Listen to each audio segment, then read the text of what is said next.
stay on track. Our next step is going to be to take a deep dive into the 4 key topic areas that we'll be exploring.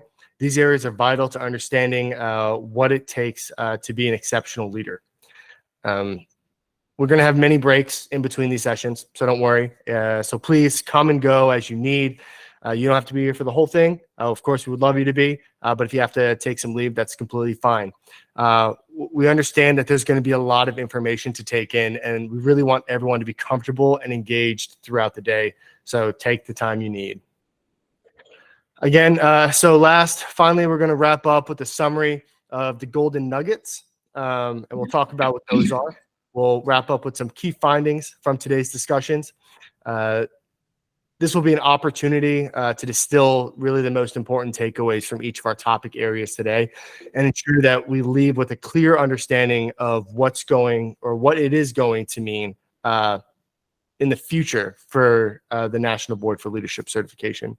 So again, we're excited to get started, and we can't wait to hear from all of you and each of the panelists. So again, thanks for being here today. Let's get started. So as we've gathered here today to discuss the National Board for Leadership Certification, I wanted to remind us all of the central point of all of our work, and that's going to be changing the world one leader at a time.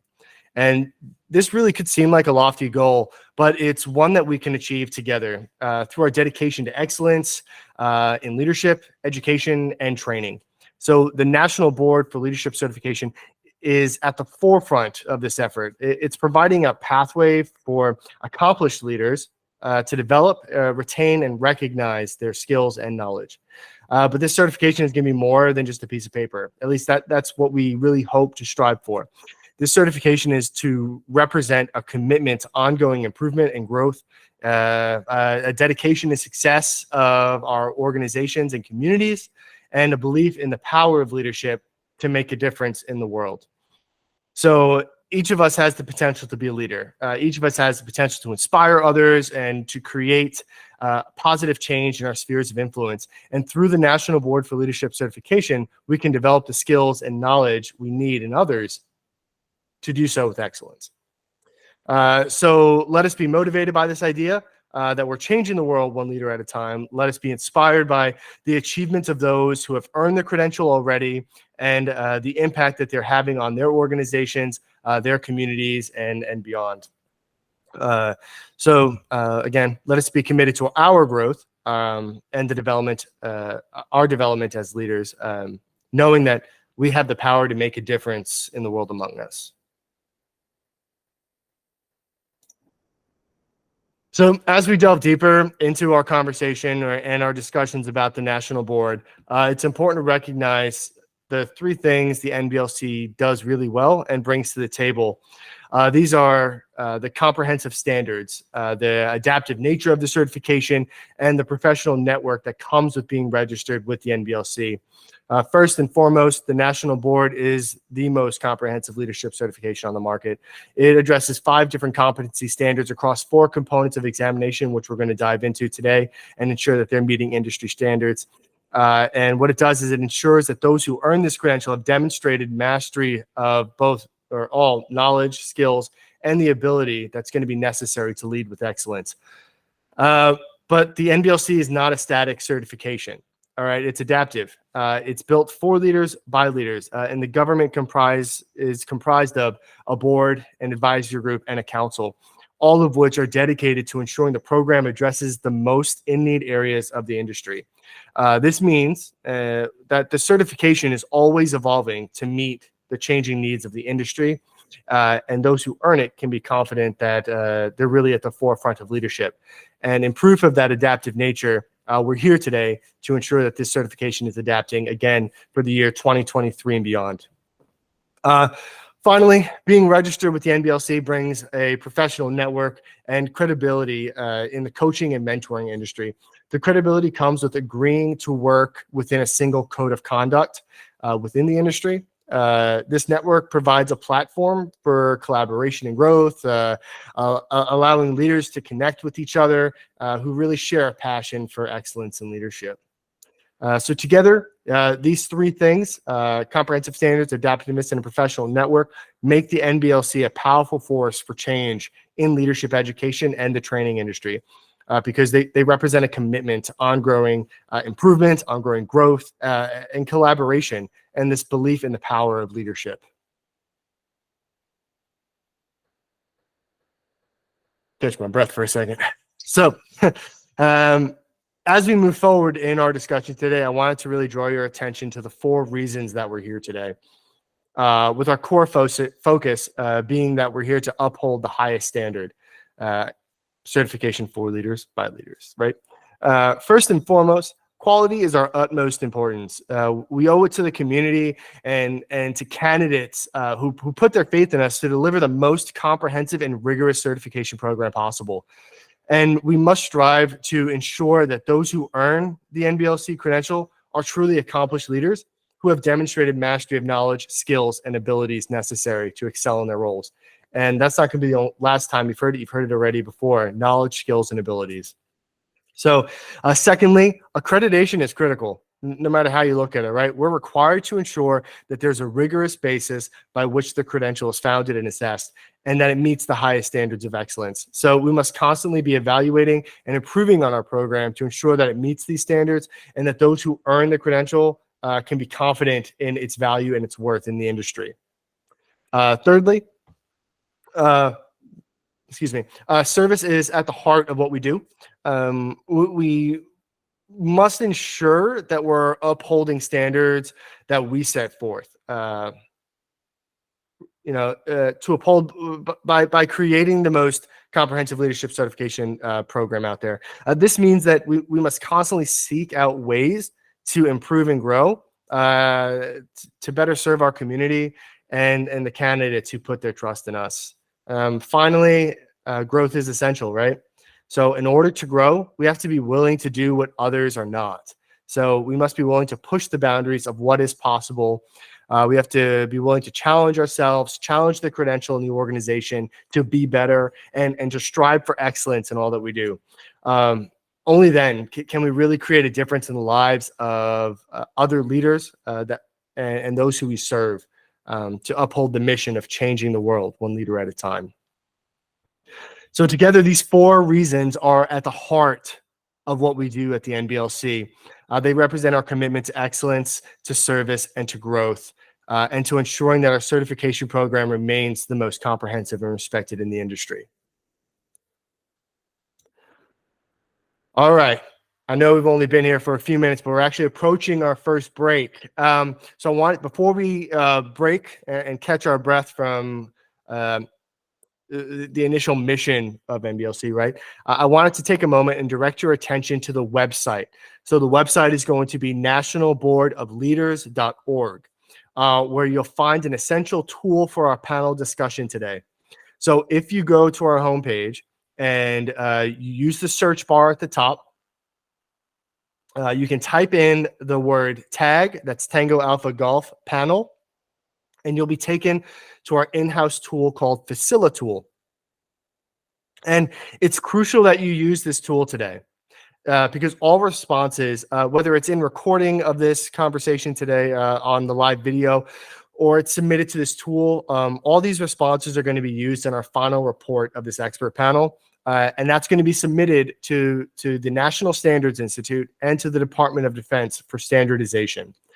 So legitimately, your responses do matter, and they're going to make an impact on the sphere of leadership across the world today.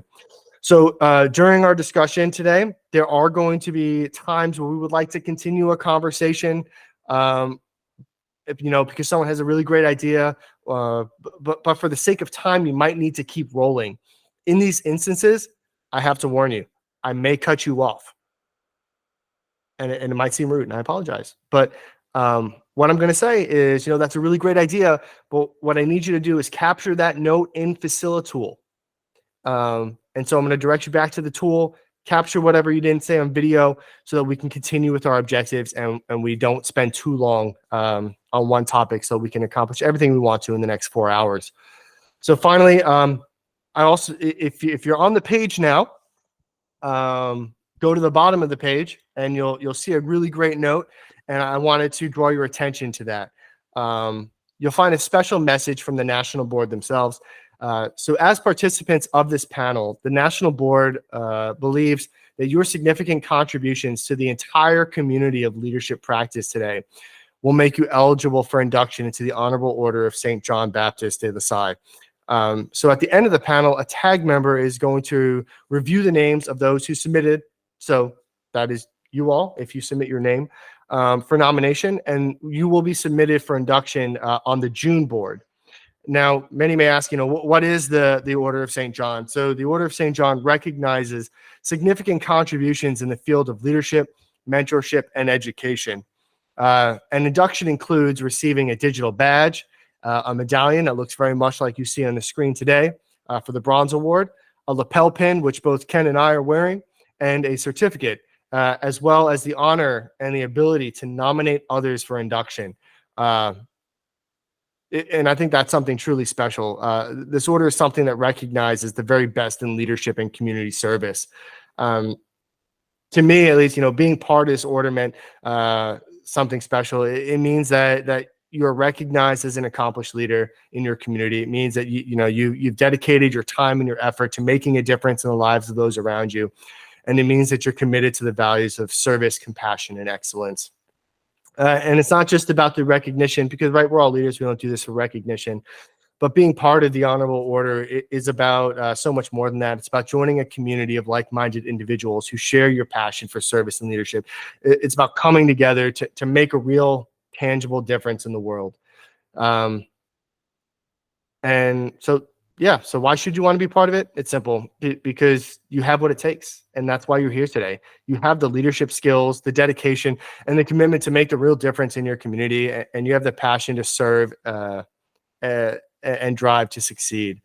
And being a part of this order will not only recognize your accomplishments, but it will hopefully inspire you and those around you to achieve even more.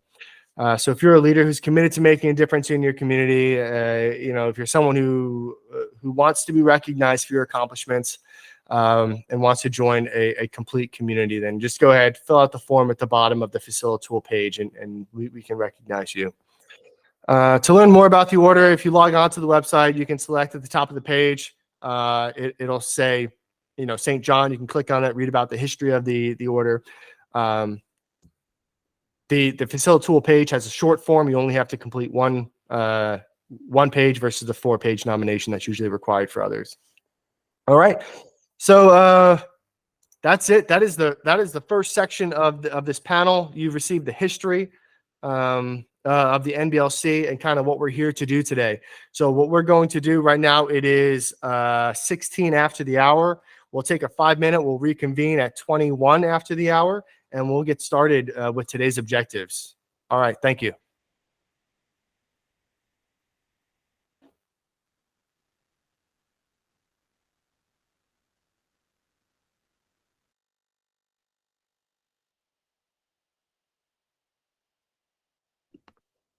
And I'll hang around if you have any questions or comments in the chat, or come up on the mic, or you can also click on the Facilitool link, and that'll be a great way to compile all of your comments.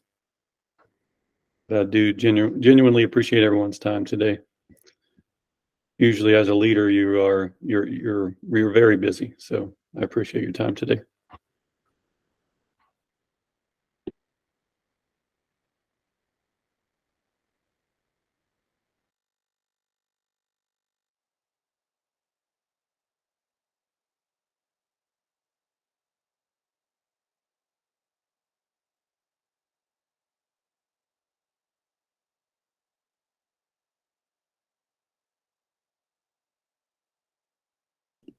And now might also be a good time, if you haven't had a chance to just browse the site and see what it's all about. If this is your first time hearing about it, the NBLC, a good time to catch up on everything that they do over there.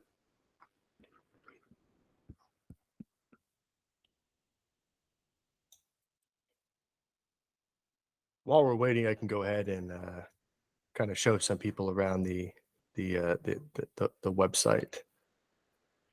See if I can challenge myself technologically.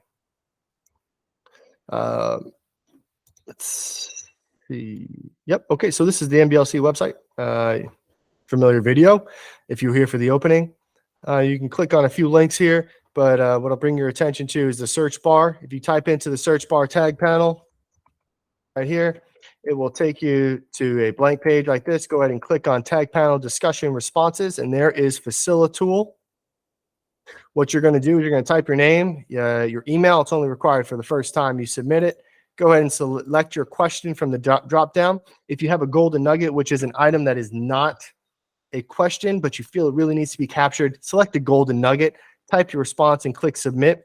If you have another response you want to submit, go ahead and fill out the form again. You do not have to include your email on the second submission. As we were talking about the Order of St. John, here's the message from the NBLC. You can click submit name for nomination. It will take you to a short form. You just complete this, your name, your current position of employment. If you're an NBLC certified leader already, go ahead and put your number in here. It's not required. You have to submit your email and then your address so they know where to send the award to. If you want to learn more about the order itself, you can go ahead and click learn more at the bottom or at the top. Every break, I'll show another area of the National Board website so we can become familiar with it and essentially what the candidate experience is like.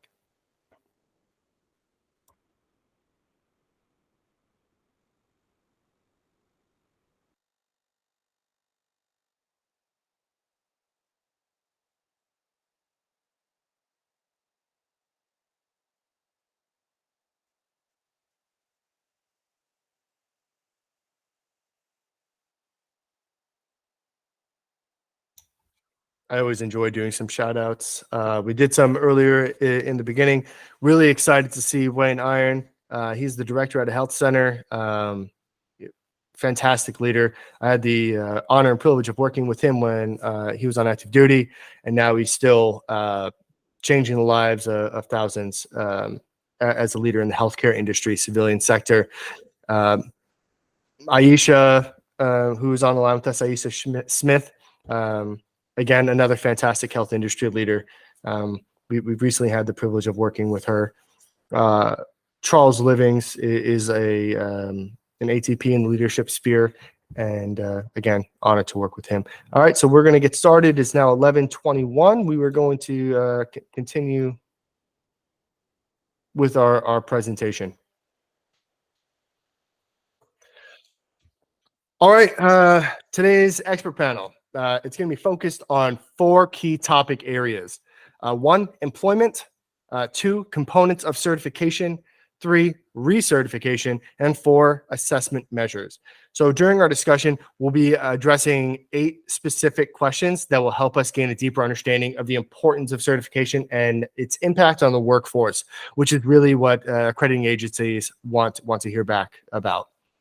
So there are going to be a series of questions we're looking to answer in regards to these 4 topics. The first question will be addressing how being board certified prepares a candidate for employment, specifically nationally recognized trade associations or other organizations in the industry, whether it's healthcare, human resources, etc.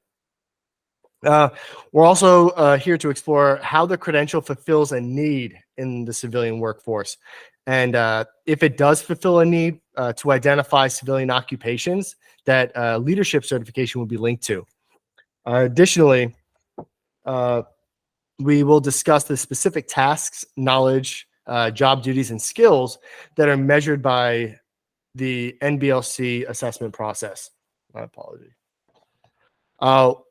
We will delve into whether the current examination procedure validates whether a candidate is prepared to execute leadership tasks, really. So does this certification demonstrate that an individual can be a leader, right? Specifically on knowledge, job duties, and skills.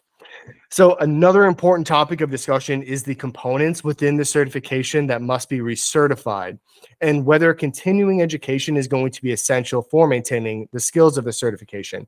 So that is, if you're a leader, are you a leader always? Or should we be tracking whether or not a leader needs to recertify their skills or seek continuous improvement and development. We're also going to explore at what rate a skill of the certification should be reassessed, and whether the weights assigned to each, and that will make sense later, to each component are appropriate for the skills required of a leader. So as we proceed with our discussion, I'm going to encourage you to share your insights, your experiences, your ideas freely. And if you don't feel like sharing them freely, it will be a very boring discussion, but you can always capture your notes in Facilitool, as all responses are valuable. Again, Facilitool, it's fantastic. It's going to really help me with the report. All right, moving on. Okay, looks like we're at the first topic. You can finally stop listening to me talk, and we can finally start talking amongst ourselves. But first, I'm going to start with a summary of the first topic, which is going to be employment. So it's important to note that being board certified in leadership prepares a candidate for employment. These are my thoughts and the NBLC's thoughts, right? I believe that they do prepare a candidate for employment in both recognized trade associations and organizations. And the reason is it ensures that they have a high level of knowledge and skills in leadership. This credential demonstrates a commitment to professional development and a level of expertise that is highly sought after in the workforce. And honestly, if you don't believe that as a panel member here, I need you to address that, to bring that up. Furthermore, the credential fulfills a need in the civilian workforce by providing a standardized and recognized measure of leadership skills that can be applied across various industries and occupations. Some of these civilian occupations are best linked, that are best linked to the credentialing program, tend to be executives, managers, supervisors, team leaders, project managers, and human resource professionals. Now that you've heard me talk for the last 25 minutes, I would like to invite the audience to share their thoughts on either of these key questions. You'll see the 1 and the 2. So those are: how does being board certified prepare a candidate for employment? And how does the credential fulfill a need in the civilian workforce? And if you think it does fulfill a need, please list some occupations that are best linked to this. So again, now I turn the mic over to the crowd. Let's hear your perspectives on this important topic.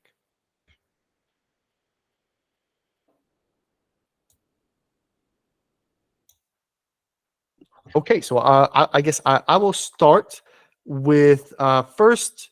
I'm going to ask a pointed question. Feel free to jump in whenever you want. But a leadership certification, what industries do you see this being needed in? Like, who would benefit from this?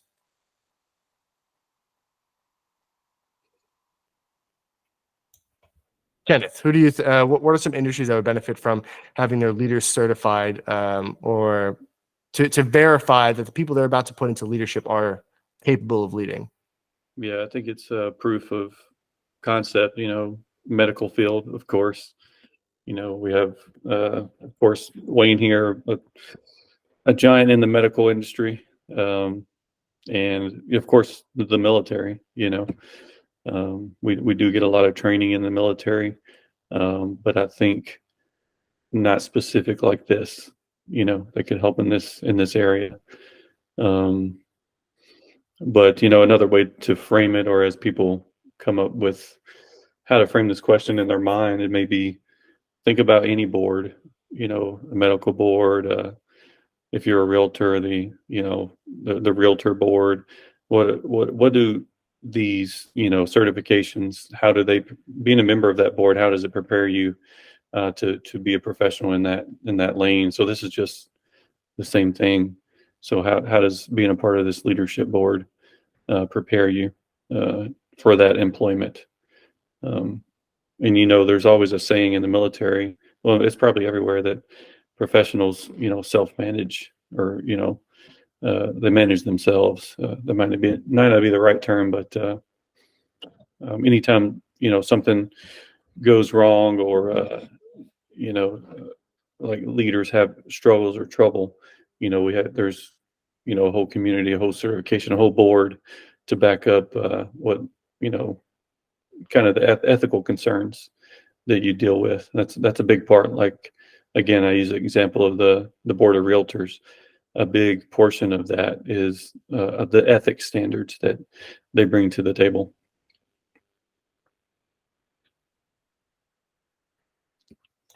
So you mentioned two industries. I heard medical and I heard real estate. Is that correct? That's right. Okay. Now, for accreditation purposes, we are supposed to drive away from specific military application. However, I wanted to bring up that one of the reasons we got into the credentialing business was because we wanted people to be prepared to lead in the civilian workforce. And some have said, that the military is an experiment place, right? Where people try to experiment with policy. However, what I do want to say is that the military does really well when they have team leaders, squad leaders, you have senior NCOs and senior leaders. They all have to go through a professional development or professional education system to certify that they are prepared to lead at that next level. And I think that the national board across many industries, and I'm biased, so I'm not allowed to name which industries, that's what you guys are here for, but what it does is it provides a civilian equivalent to that professional development to say, yes, you are ready to lead. And I see Charles yep. with the hand up. Yep. Go ahead, Charles.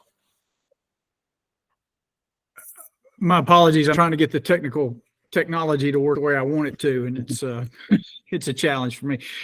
No, I think one of the things that you're spot on right here with is my experience in light manufacturing and in terms of human resources. There's a tendency in the various industries to promote folks that have technical proficiency, but they are ill-equipped with leadership skills and emotional intelligence because they just don't necessarily have the repertoires. And of course, that's one of the reasons why we see toxic cultures thriving as long as they have been, is because nobody's come in there and taught them a better way to do it. These types of certifications, I think, then become critical to deal with a lot of the issues that are confronting the workforce right now. The statistics are pretty clear that people don't leave the work. They leave the boss or the management or the lack of management or lack of leadership. And with that in mind, investing in this kind of professional development is a sustainability issue for most businesses, as well as talking about a return on their investment in the people that they have that are actually doing the work. And so I think as far as different industries, obviously manufacturing, real estate, healthcare, and then anything else that you have to manage people and manage teams to have productivity. So with that in mind, we're looking at trucking companies, we're looking at all of the manufacturing folks out there in the world, gas and oil, and so on. So I'd put those 2 cents in, and I'll shut up now. Thank you. No, don't ever feel the need to shut up because I'm going to pull on that string now. So I did get recorded manufacturing. I can't read my notes, so please put a note in Facilitool. But also a note that I saw that I really enjoyed that you said was we promote people with tactical proficiency, but they lack the leadership skills. Would you say that leadership is, and this might not be the right word, but unambiguous, or it's non-discriminatory across different industries, that leadership is not about necessarily tactical or technical proficiency, but it's its own proficiency in and of itself? Question. Absolutely. Absolutely. Awesome. Okay, good. And I think you'll see this again. Military is my experience, so I'll have to start with that. But there's a big push in the military now to drive back toward, at least from the soldier perspective, is drive back toward technical specialist ranks, like Tech 5, Tech 6, Tech 7, for people who, there's a lot of people that just want to go technical side and not go leadership side, because honestly, leadership is hard sometimes. and maybe that's not where they see themselves. And I think not having a culture around it and making it intentional and, actually pursuing it like this kind of leads to that. And I just think that having leaders and being intentional about developing leaders in the future is important for anything we want to do as a society, as a, as Earth, it's just important to have leaders that are intentional about that if we want to get anywhere. But if you were to go to how does it prepare, how does it being a board certified leader prepare someone for employment? I think we kind of hinted on it. It gives them that intentionality on dealing with the people. It's not a technical competence with the skills it takes, like in the oil industry or the transportation industry. It's actually a focus on dealing with people because leadership's all about influencing people. So I think that would be the how. So this may seem like a leading question, so you can object legally if you want. But I'm just going to confirm what you said and try to tie it back to one of our two primary questions. And don't let the question stifle you, of course, because I'm going to find a way. Sort of heard is that the way this would tie into, per se, a national organization, right? National trade organizations and or industries, is that by being or acquiring a leadership certification, individuals are being intentional about the desire to serve in leadership positions, whereas those who may want to stay more technically specific versus managerial are not pursuing the certification, and therefore it kind of helps the organization determine who should serve in leadership and who shouldn't. I think that's a good way to put it. Yeah. Yep. Definitely. Okay. So the certification is a tool to help leadership realize, okay, this person has the skills necessary to lead and they want to lead. Okay. Yep. I think we have some other industries represented out here. If anybody else on here has a specific industry that they think it might help in, like I think Sean over there has flown, civilian aviation, so he might see that it fits into that world, at some point in time.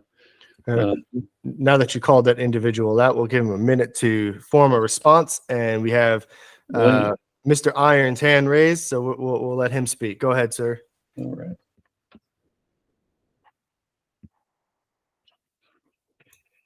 Wayne, the mic is yours.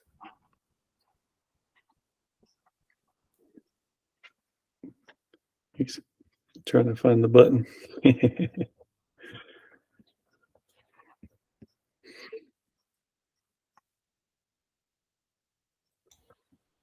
While that's waiting, my phone is going off, which is a great sign that people are completing their FaciliPro. I love it. Fantastic. Make sure you put something in the description box before you click submit, or it won't send me any information to include in the report. Wayne's going to try again. Hey, Ken, I'll hop on. So you hit on two organizations, aviation and logistics. My wife actually works in logistics. She just recently went from an operational role, matching trucks to loads, to a vice president role where she's responsible for managing teams. And the job completely switched from one where her day-to-day actions are procedural to one where it's dealing with personalities. And it's been a big lift over there for her to switch gears in that regard. She's good at it, but there comes a lot of issues with that. And then also her organization promoted a bunch of other people around the same time who didn't have any prior skills with management, and it's resulted in a lot of negative feelings throughout the company as personalities clash and people figure out how to be a leader without any formal training. So definitely having someone show a little bit of, identifying roles that even need a leadership certification is probably a key issue there. And what value a company can get out of it. Awesome. Yeah, great feedback.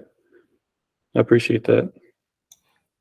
What I like about what you said, Mr. Cooper, was presented a challenge and a question to the NBLC, which was they have to identify the roles that are specific to requiring leadership certifications, and then the value that it's going to deliver to the organization once it identifies that. Yep, the only way we grow is by challenge. Yep. But would I be able to confirm real quick? I heard you say that roles that a leadership certification may be helpful in were operations, C-suite, which would be vice presidential roles, aviation and logistics. So aviation and logistics are the two business areas that I'm familiar with. Okay. My wife was in an operational role for a while where she really only managed a team of about 2 people and did not really need any formal leadership training. Like her regular experience was suitable for it, but now she's moved up into a vice presidential role where she does have to deal with other teams dynamics and inter-team dynamics and political dynamics. So one thing that I do see, especially in the military, we fail at with leadership, and Dan hinted at this, is we say that everyone needs a leadership certification. And at that point, it kind of dilutes the message to those business leaders. They're like, you're telling me every single one of my employees needs a certification because they're all leaders. Well, if everyone's a leader, no one's a leader. So really targeting, hey, this person is executing these tasks, and these tasks we have the evidence to show are improved by this type of certification and training.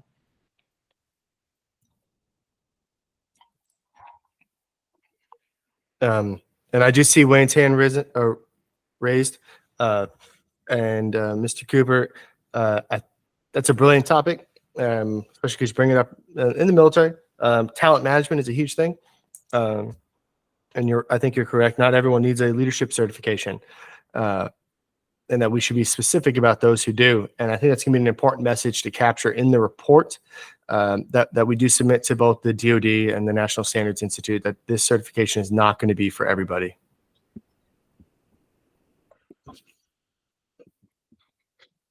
By the way, if I ever quote or come back at you or an individual on this panel, and I'm trying to clarify what you're saying, if I say it incorrectly, please come back at me and correct my understanding.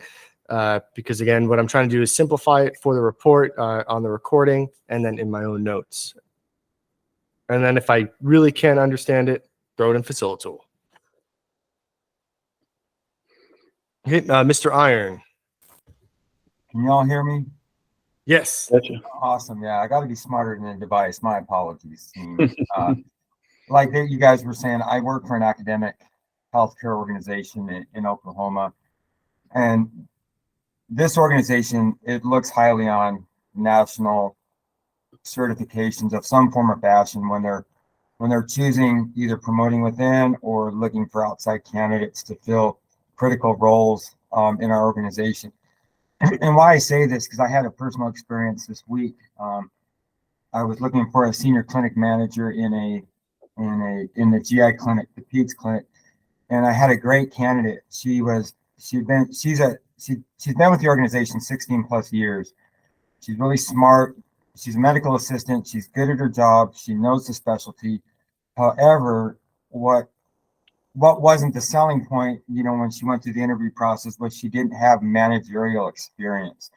I mean, she could take care of our kiddos and she could work with providers, but having those skills that's needed to lead people would have really, really put her on the top and would have been selected. So, having something like this really benefits those loyal employees out there that want to lead, but they're really not provided the opportunity to get that experience that's needed. Where something like this, I think, would put them on top, because that definitely would have been a selling point for me. I mean, had she had a certification like this, but yeah, I'm gonna get off my soapbox. That's just my 2 cents. No, I can actually echo that as well. Again, in the healthcare industry, I had submitted a personal application for a position, and I lacked executive skills qualifications, ESQs. And perhaps if I had been nationally board certified at the time and been able to reiterate those executive skills qualifications, I wouldn't have been passed for that position. And like I said too, it's like, to me, the important thing is we preach, well, my organization, we preach we want to promote within, but how can we do that, right? We're putting up barriers to promote when you're not giving employees either some type of program or some type of certification to get them there. Because otherwise they're just being stagnant in that one role, right? So I think this really does provide that opportunity. So thank you.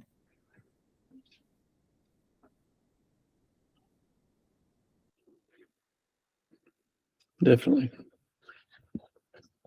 I do see some comments in case people are not by a computer or perhaps are dialed in by a phone. So I'll read through some of these.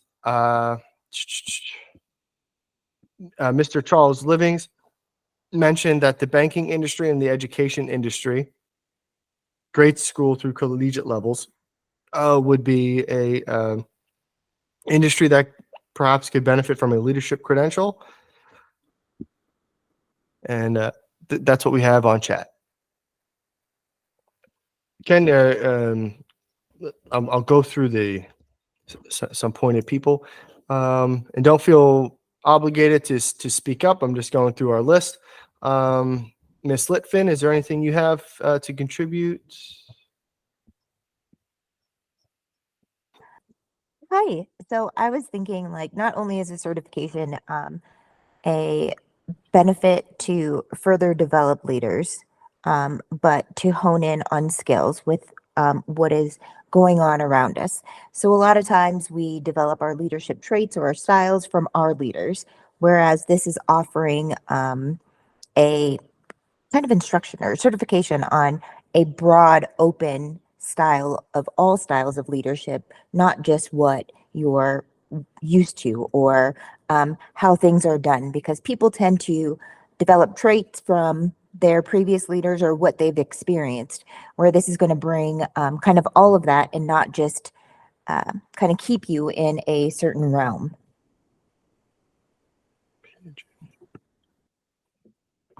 It almost goes back to the comment that was mentioned earlier that leadership is non-discriminatory, and this provides a non-discriminatory way to certify your skills.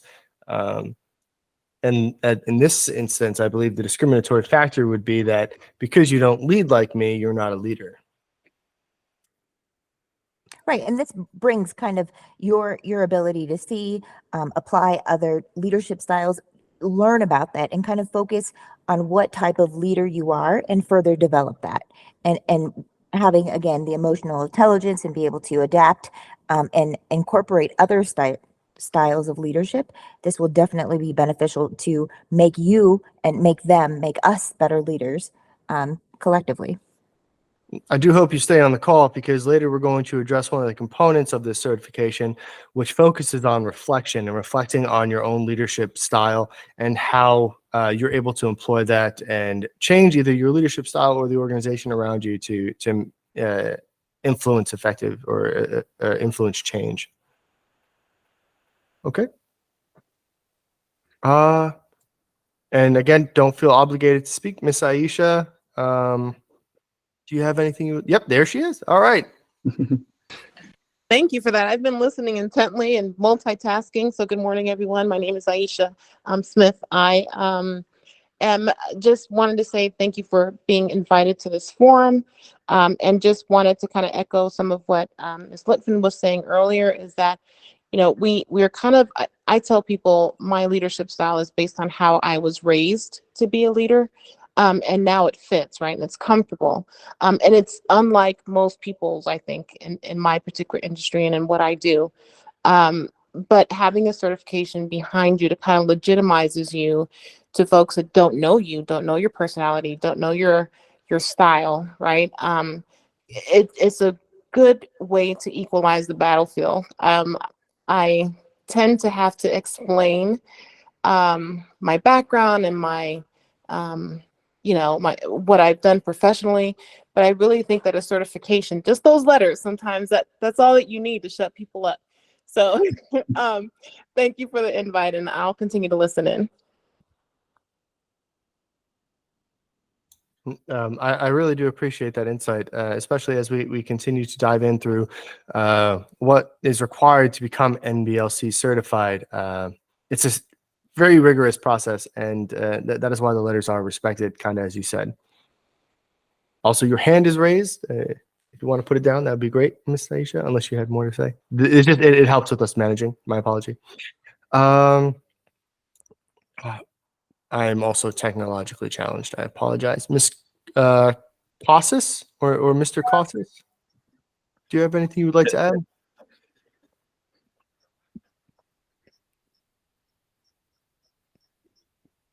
It looked like she was at work when she dialed in. Okay, too easy. And there is another. I'm working on it. My apology. Mr. Hammock, I see you were dialed in. Again, no obligation to speak. If you have anything you'd like to weigh in on these two questions, please feel free to. Yeah, no, I'm appreciating the conversations. I think it's great. I agree with what Charles said. A lot of times you see people that are promoted into a role based on their technical abilities. I've seen it where some very low technical ability people have been promoted just to get them out of the way of production, right? And they're expected to come in and operate as a manager or supervisor without any formal training. I like the idea of formal training. I like the idea of recertification every few years, I think, because there's so many new things coming out, so many, new pieces of information coming out. The empathetic IQ, EQ, whatever you call it, empathetic, emotional, all those things I think are part of management. That I grew up in aerospace industry, and seeing people almost come across the table and grab somebody by the lapels and scream at them. That was their management style, and things have changed. And I like the idea of bringing some of these new things in with the emotional and empathetic and stuff. I think that's important to bring in. So yeah, I'm interested in learning more about this. Thank you for your comments, sir. So courageous leadership, because again, I'm not attributional in this forum. Courageous Leadership is a leadership organization. They offer a really great empathetic leadership certificate, not a certification. So it's a training program for those of you who are looking for empathetic leadership training. And I'd like what you said, because what you said, sir, on people being promoted into positions that just to get them out of the way, that's actually supported by psychological research, and it's called the Peter Principle. So that is that you are promoted past your potential, and then those who below you carry you. And I think the NBLC is trying to get around that in that when you do earn the certification, you're signaling to industries, whether it's national trade organizations or regardless of the industry, that you're ready for that leadership position, that you have demonstrated, which is the purpose of certification, that you can demonstrate that you've led before and that you're prepared for it. I'm just going to read over a few notes real quick to see if I've captured everything. If not, please capture it in Facilitool and or drop it in the chat. So we have that the industries that would most benefit from this are medical field, manufacturing, human resources, C-suite, aviation, logistics, and then there were some in the chat. Let me pull those up. Yeah, banking, education, and are there any we're missing? You could say aerospace, Mr. Hammock brought up. I know, similar to aviation. I have my notebook. I don't know if anybody can see that. I'm writing as we speak. Forgive me for looking down. Just transportation, it could be under logistics though. I'm going to, is he still here? Yep. Mr. Cooper, having worked in logistics, do you support that transportation would be an area? You're serving as one of our SMEs, I guess, for logistics. Would transportation fall under logistics? I am. So I don't work in it. My wife does. Oh, okay. But the I think that leadership certifications work really well for organizations that don't self-police. So aviation and medicine and the military, all of those are organizations that self-police and have developmental certifications and stuff. Logistics, under which transportation falls, does not necessarily have that. So it's difficult to figure out who has the qualifications for the next step. So I think that that is a good fit there based off of 8 years of experience dealing with it through my wife. Very good. Encourage you to always drop a nugget in Facilitool, but I have captured that in my personal notes as well, and we have it on recording. Thank you for that. I'm going to give it up to the group one more time before we start to enter our next break. Going once, twice. Okay, so we're going to go ahead and take a brief break. So again, before you step away from your computer or your mobile device, however you're here, please remember to log your responses into Facilitool. Again, your input is crucial to the success of this expert panel, and it's going to be used in our final support. Again, you've been warned. It's going to the National Standards Institute. It's going to the Department of Defense. And a friendly reminder that you do have the opportunity to be inducted into the Honorable Order of St. John Baptist de La Salle for your significant contributions to the field, especially sitting here today in developing our leaders of tomorrow. Also, all you have to do is complete the form. There's no obligation to you. The link's embedded at the bottom of Facilitool. Take advantage of this opportunity. Time now is 55 after the hour. We'll reconvene at 10 after the hour, and at 5 after the hour, I will start perusing the National Board website and just giving some insight as to what they have. All right. Thank you guys. Ladies and gentlemen, please enjoy the break.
A brief warning for the group. I do apologize. I am teleworking and my dog has found a squeaky toy.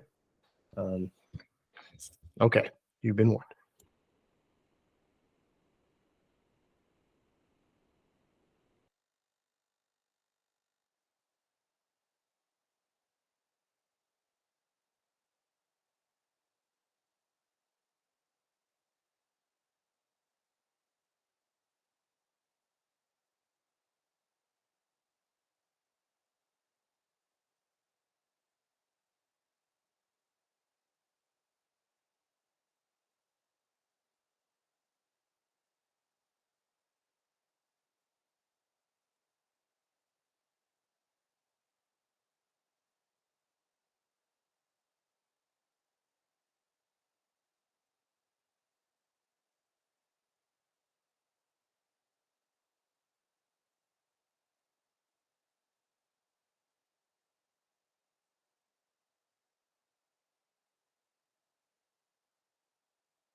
Hey, Kyle, welcome. We're on a break right now. We'll get started here in just a few minutes. Thanks for joining us.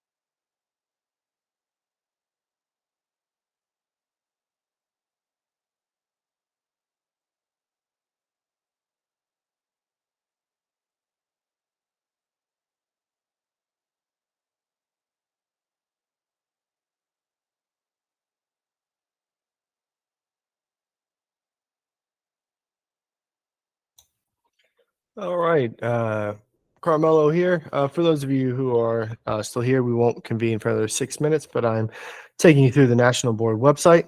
So for individuals who want to register for the certification, they go to the left panel and they simply select register, and there is a registration form. So again, register and they complete the form. Additionally, they can get some general information about board certification by selecting certify, and there's a tab called board certification, and they can understand some reasons why they would want to pursue board certification, as well as recertification requirements. Something we'll actually be discussing are some CEUs and continuing education requirements or approved activities for recertification, and then the cost associated with certification. Additionally, they can go to standards and requirements. This is where us as a panel are about to spend the next hour, and that's going to be discussing standards and scoring evaluation. And so it discusses the different components. There are 4 components for certification. Excluding the first one, it will require some form of portfolio entry. And then it describes essentially the submission requirements and, the scoring, how the scoring will be conducted.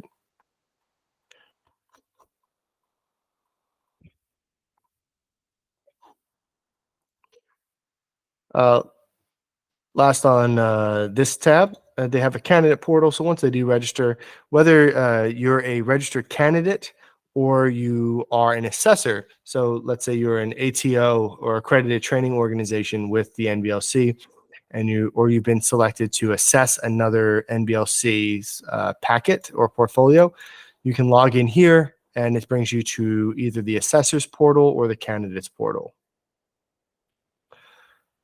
The next tab is find a trainer. So if you're looking for an organization that is accredited by the NBLC or can provide mentor coaching or training opportunities.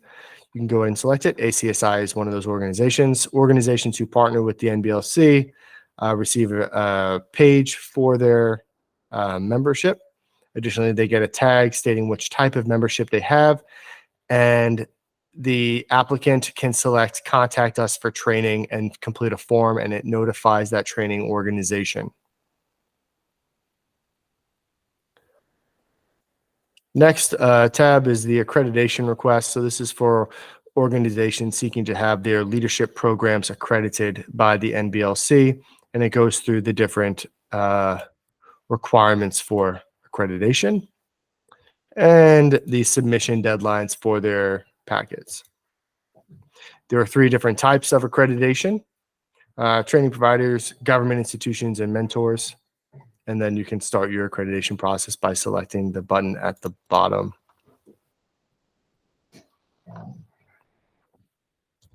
The next tab discusses joining the network, which is just a network of individuals who either have stood up chapters for the national board and or the Order of St. John, and how to become part of the mentorship program so that you can help others achieve national board certification.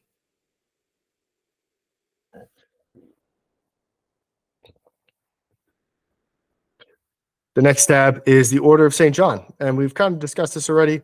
It goes through its history, the criteria, the process, due process on how it's awarded, the guidance for whether you're a military or civilian, and then a ceremony script if you need one,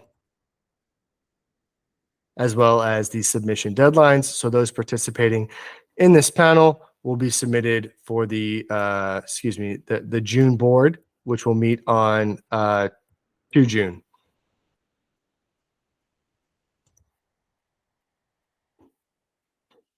Finally, you can learn more about the National Board by selecting About Us. You can learn about its history. Additionally, you can learn about the governance structure. For example, we are part of the advisory group in this panel, so we fall under this area right here,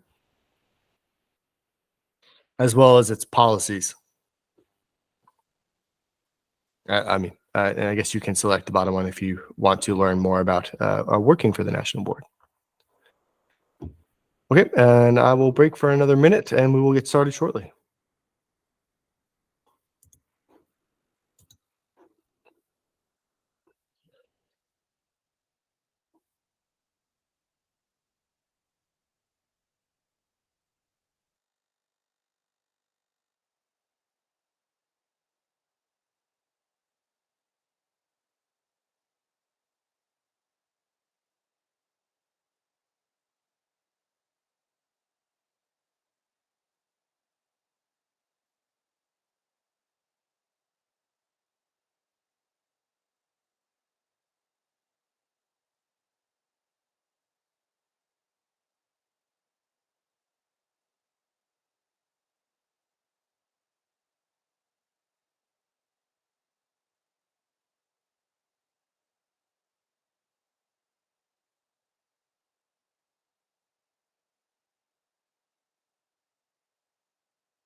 Okay, it is 10 after the hour.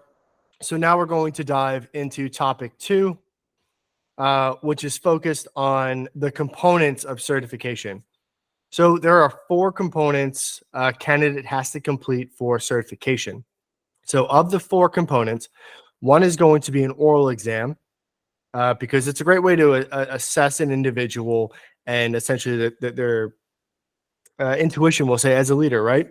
The next 2 are going to be written commentary. So essentially they're written portfolio submissions. And then finally, there's going to be a video submission portfolio, and we'll dive into those a little deeper. But before we do that, I thought I'd give you an overview of which each of these components kind of comprise. So we're going to start with the first one, which is the oral exam. This component aims to test a candidate's knowledge of their leadership practice in whichever area of expertise that they have. The candidate's expected to demonstrate their understanding of the essential concepts and principles that govern their field of work. And we do this because we've pulled some vignettes from Harvard studies on leadership, and those are the vignettes that will be used in the oral exam.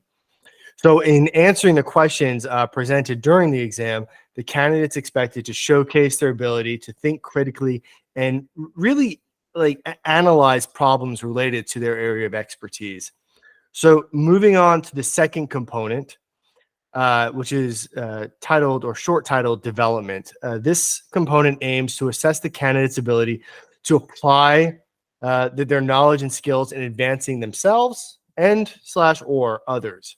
The candidate's expected to show their ability to develop a strategy that will help them or others achieve a personal or organizational goal.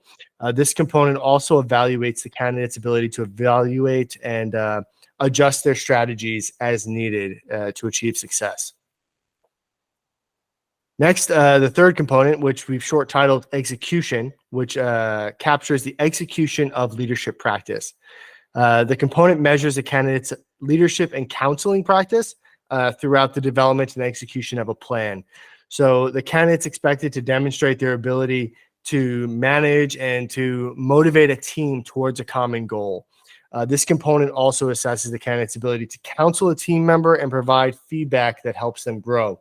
This is going to be the video portfolio submission. Finally, the fourth component is the reflection of leadership practice, short titled reflection. This component aims to evaluate the candidate's ability as an effective and reflective practitioner in developing others. So the candidate's going to be expected to demonstrate their ability to reflect on their own experiences and to use them to improve their leadership practice. This component will also assess whether or not they have the ability to provide feedback to others and to help them grow.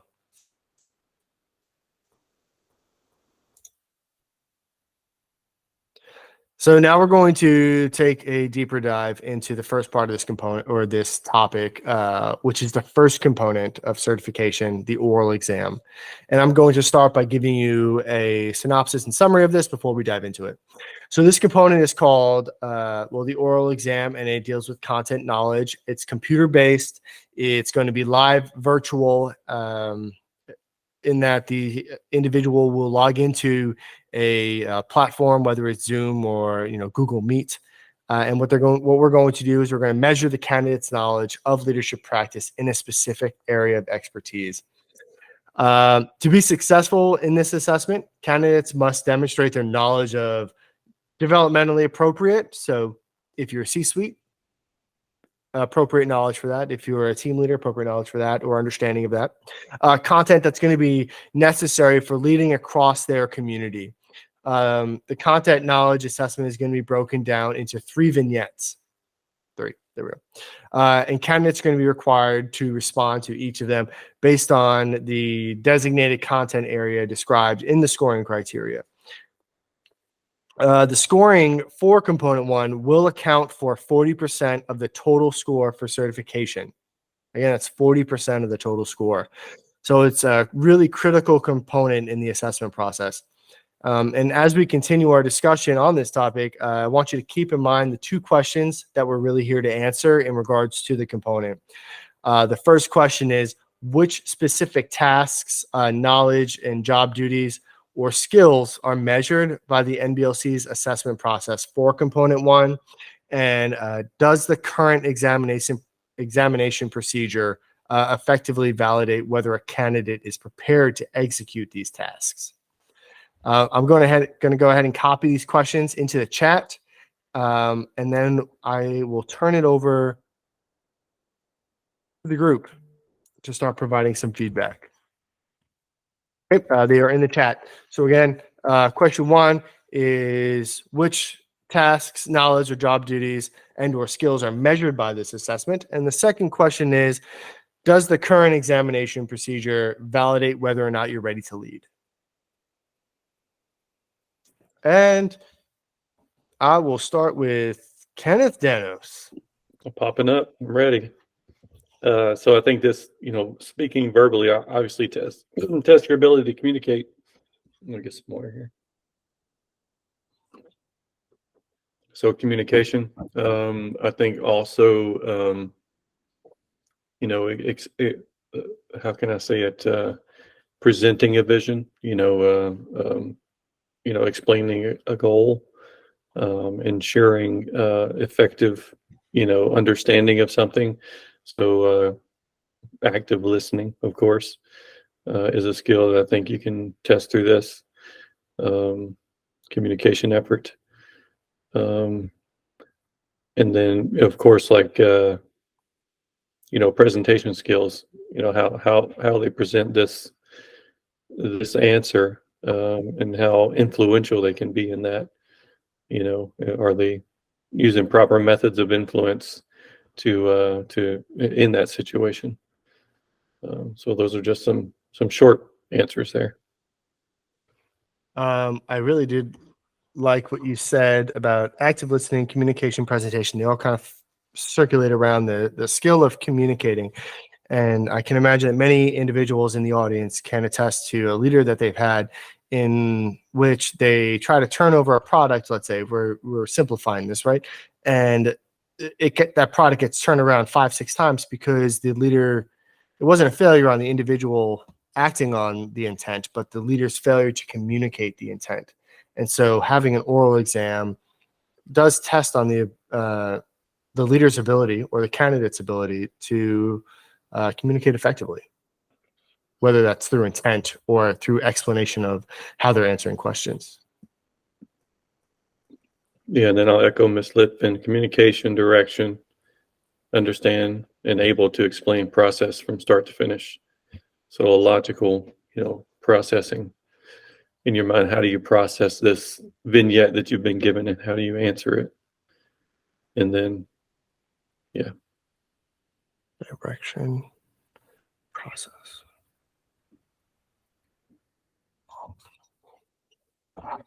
And I think it also, it shows your problem solving method.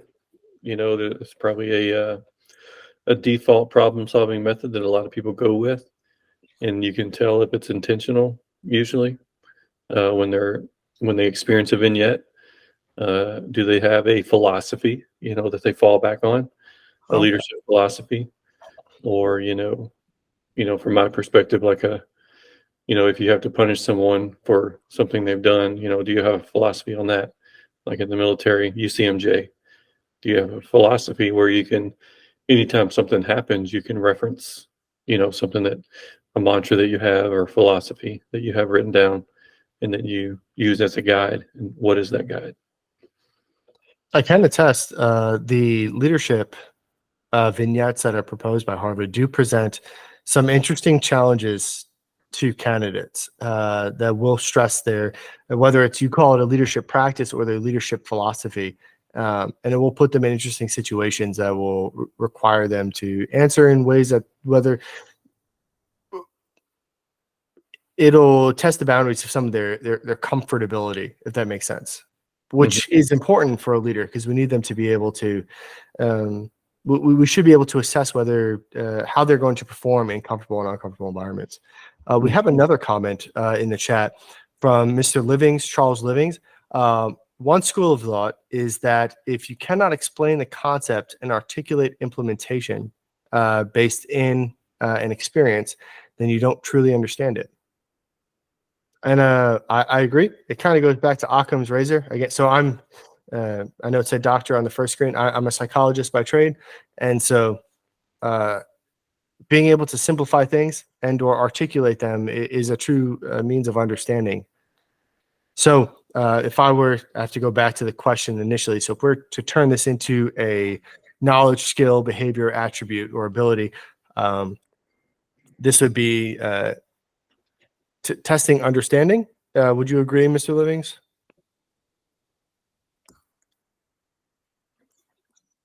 Yep, he gave me a thumbs up. All right, I like how it goes across the screen. I had to look for it. Okay.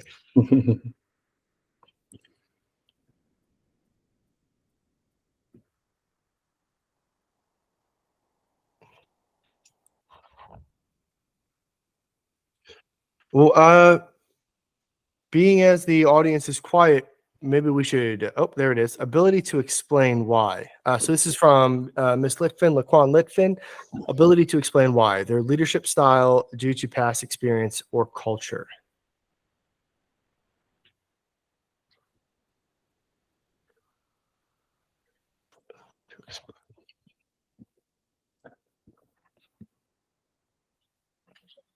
I'll propose a challenge, whether it's to the national board or to the panel. Is there a reason why, or any skills that an oral exam will not assess? Or a reason to remove an oral exam from the components? So what this question says, or is getting after, if you believe an oral exam should remain, go ahead and raise your hand and explain why it should remain, and essentially what is this oral exam testing? And if you think that we should do away with the oral exam, tell us why, and essentially like which skills it's not testing or the counter argument to it. Oh, we're about to have to start calling on people. That's never exciting. That's the best way. They're waiting to talk. They're just waiting for you to call their name. Oh, there it is. Mr. Livings, go ahead. So I'm going to argue that the oral exam is the ultimate test, because you've got to be able to articulate how you're utilizing the different concepts, the skills, and then their implementation. And the only way to do that is in terms of talking with that person, because it's going to be delivered to that team member or to the team that they are interacting and trying to lead, in most cases in an oral method. So they've got to be able to articulate that and to have the presence of mind to confer with those folks as they're talking. So this will come in topic 4, but then based on your response, I take it you're a supporter of the 40% weight attributed to one component. All right, good. We got a thumbs up. Okay. Laquan Litfin, what are your thoughts on this topic? Answering either of the 2 questions in terms of specific task, knowledge, or job duties, or does this truly validate a candidate's ability to lead?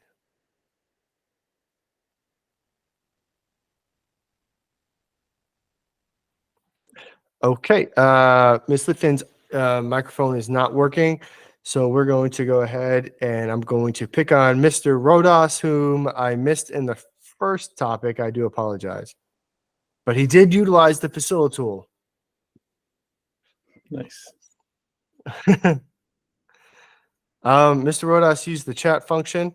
He said it is difficult to measure the weight of a component. Here we go. My mic is on now. Yes.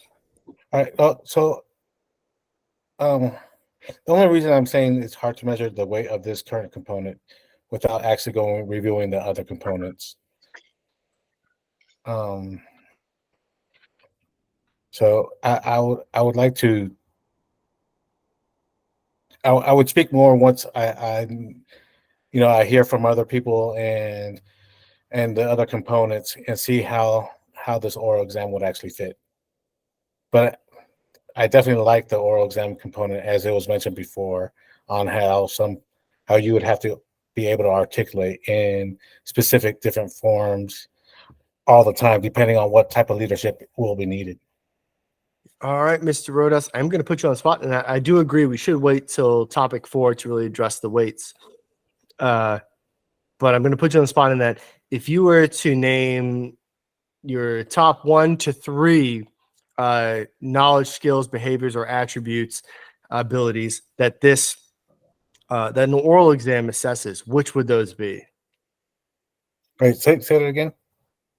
So if you had to pick between 1 and 3 knowledge, skills, behaviors, or attributes, abilities, so KSBs, KSAs, that an oral exam assesses, like, what would you say the oral exam assesses?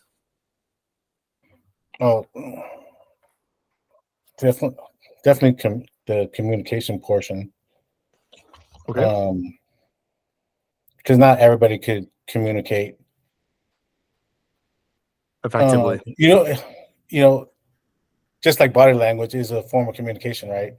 So it's a good way to measure that because, you know, someone could be saying all the right things, but their body language might be saying completely the opposite, you know, Right. when speaking to different people. So it's you know, as long as it's a live version of the oral exam where we're able to see those different attributes, yeah, I would weigh it very high. Which you already have, you know, it's already scoring 40%. Oh, look at that. Mr. Danos done said something. No, thank you, Mr. Rodas. That is true. I hadn't considered the importance of understand. I do see Aisha's hand is raised. We will jump on yours next. But I hadn't considered the importance of body language, especially having been a subordinate myself, and many of us have, right?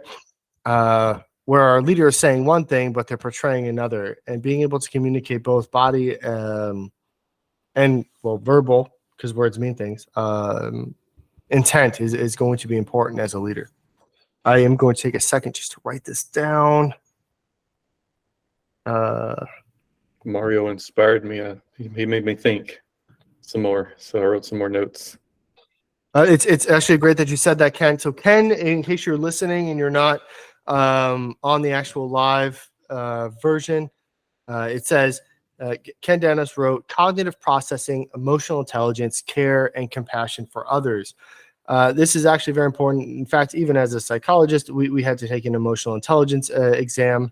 I'm not going to tell you my scores, but as people go into this leader assessment program or assessment program in the Army, I'm not sure about the other departments of defense, but they do have to go through emotional intelligence testing and empathy testing because that is shown to be a key part of leadership. And we do see that in component 4, which is going to be the reflective assessment. So a leader's ability to reflect on themselves. And I think it's good that this is also highlighted in component 1. Thank you, Ken. So Aisha, moving to you, unless Ken wanted to explain. Nope. Ken shook his head. No, Aisha, the mic is yours. Thanks. I think the oral assessment is really just an opportunity for the individual to express their knowledge about their industry, about their profession, about their skill set. Because, you know, those of us that are Army, we always say it briefs well, right? And so that's your opportunity to brief what you know, what your expectations or what your beliefs are as a leader. I think it's harder to pinpoint emotional intelligence just because someone can communicate effectively does not mean that they really know what they're talking about. And I think that that's part of that whole emotional intelligence quotient, right? In my profession anyway, as a nurse. So I really feel like the oral assessment is just an opportunity for, you know, you to validate your experience and your education and what you know about your profession. Because our individual industries require different skill sets and we have different areas of expertise that you can't really communicate unless you do an oral argument. Just my opinion. No, I like that. I wrote many notes to actually start pulling threads on. So you may be talking a little more, and I do apologize if you're not comfortable talking. First one, you mentioned it gives us an ability to brief well, right? So the oral exam, I'm trying to think of how to word this. So we do provide a written exam. Not all people write well, right? We do provide a video portion. Not all people record well.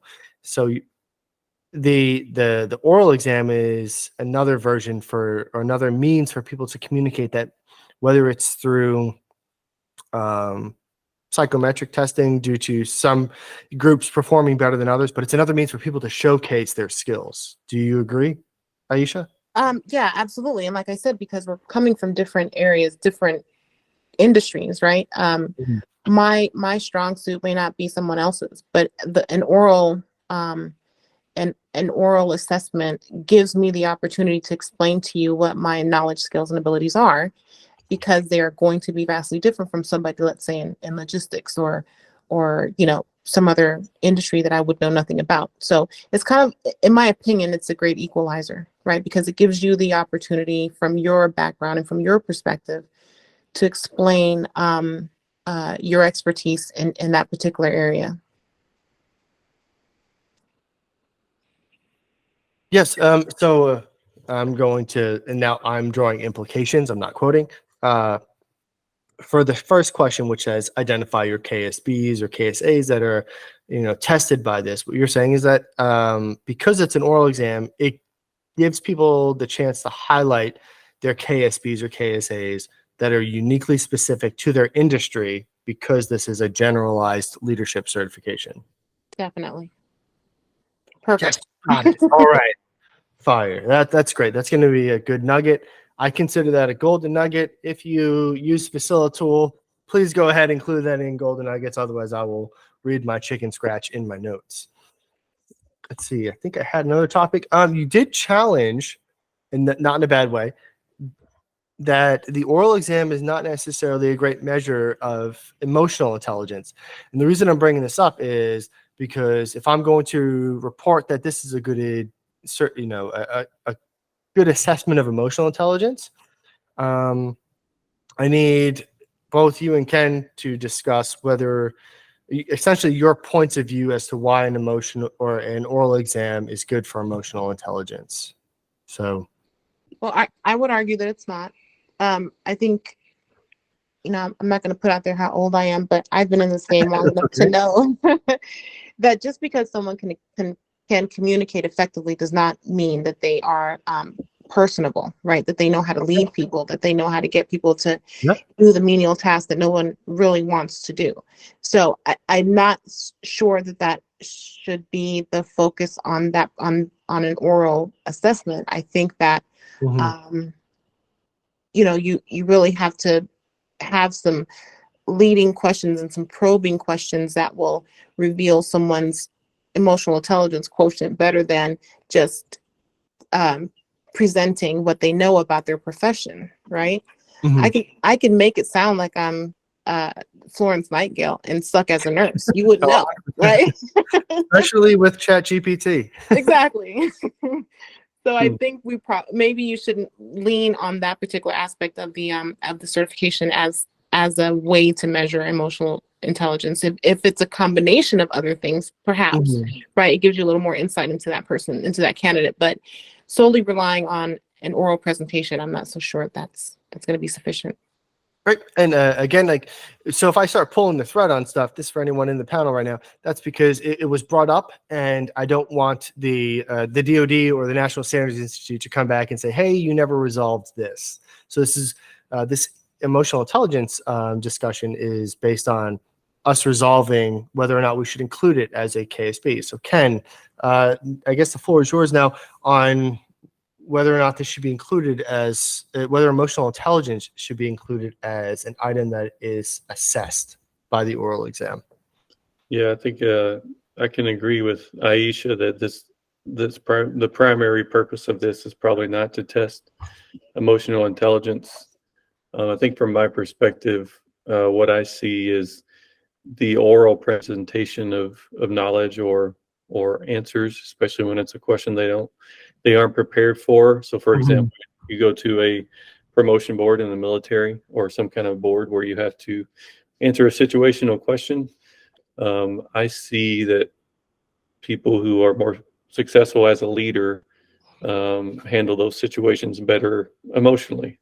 But that's probably a very top level base level understanding of emotional intelligence, and not more focused and more developed idea of the emotional quotient that you would do a lot more in-depth testing for.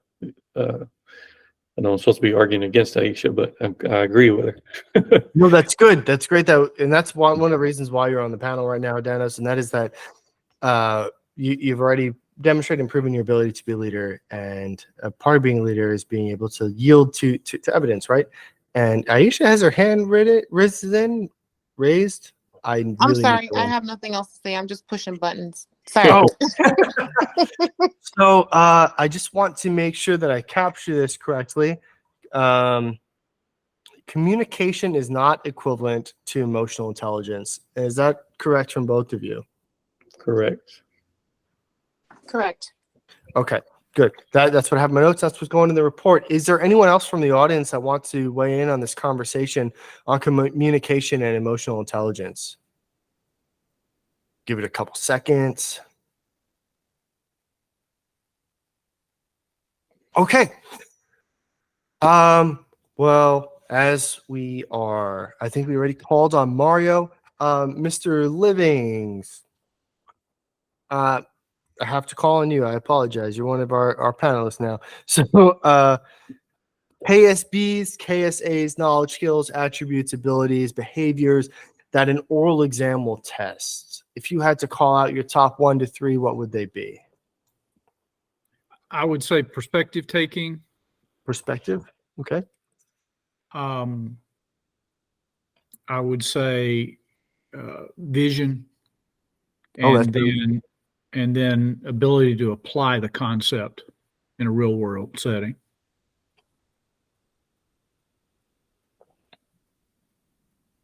And I do apologize that we weren't able to release the vignettes that are used in the assessment, but they are civilian vignettes. And so I really do, I like the perspective setting because what it's going to do is it's going to take that individual, whether they're a logistician, an aviator, a medical individual, and it's going to put them in a situation which may not be medical, but they'll be able to apply their medical knowledge and or experience to that. I do like that. Does anyone in the audience have any counter argument or agreement with perspective taking, vision, and the ability to apply a concept in a real world situation?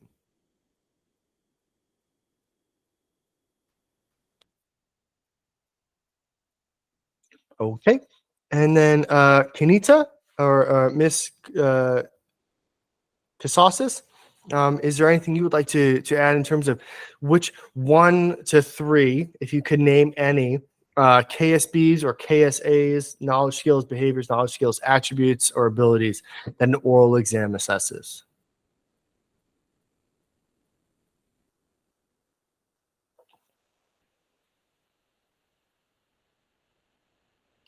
Okay. Try to capture it in Facilitool if you're not able to get on the mic. I understand some of us are here or there. And Laquan Litfin. Miss Litfin.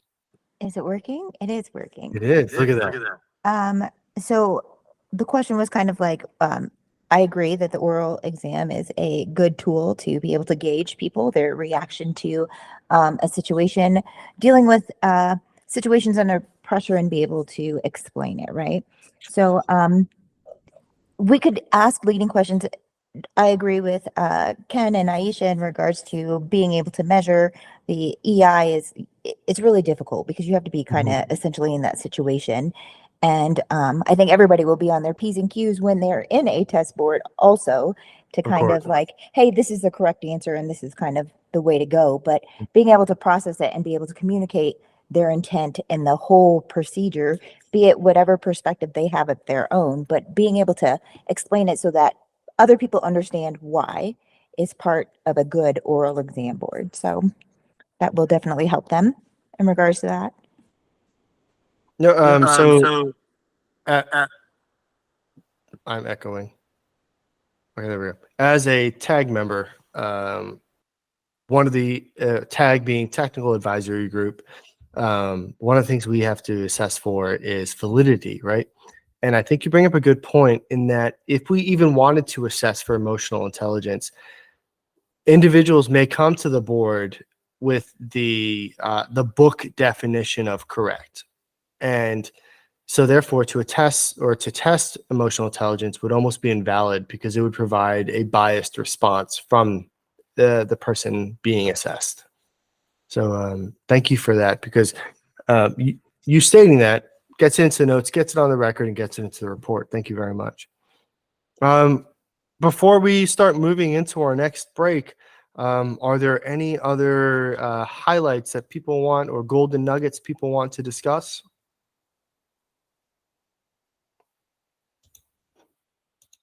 I actually, I was incorrect. We're not going into another break. We're moving into another discussion.